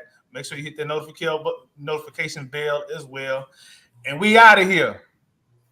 Let's go. H-Town.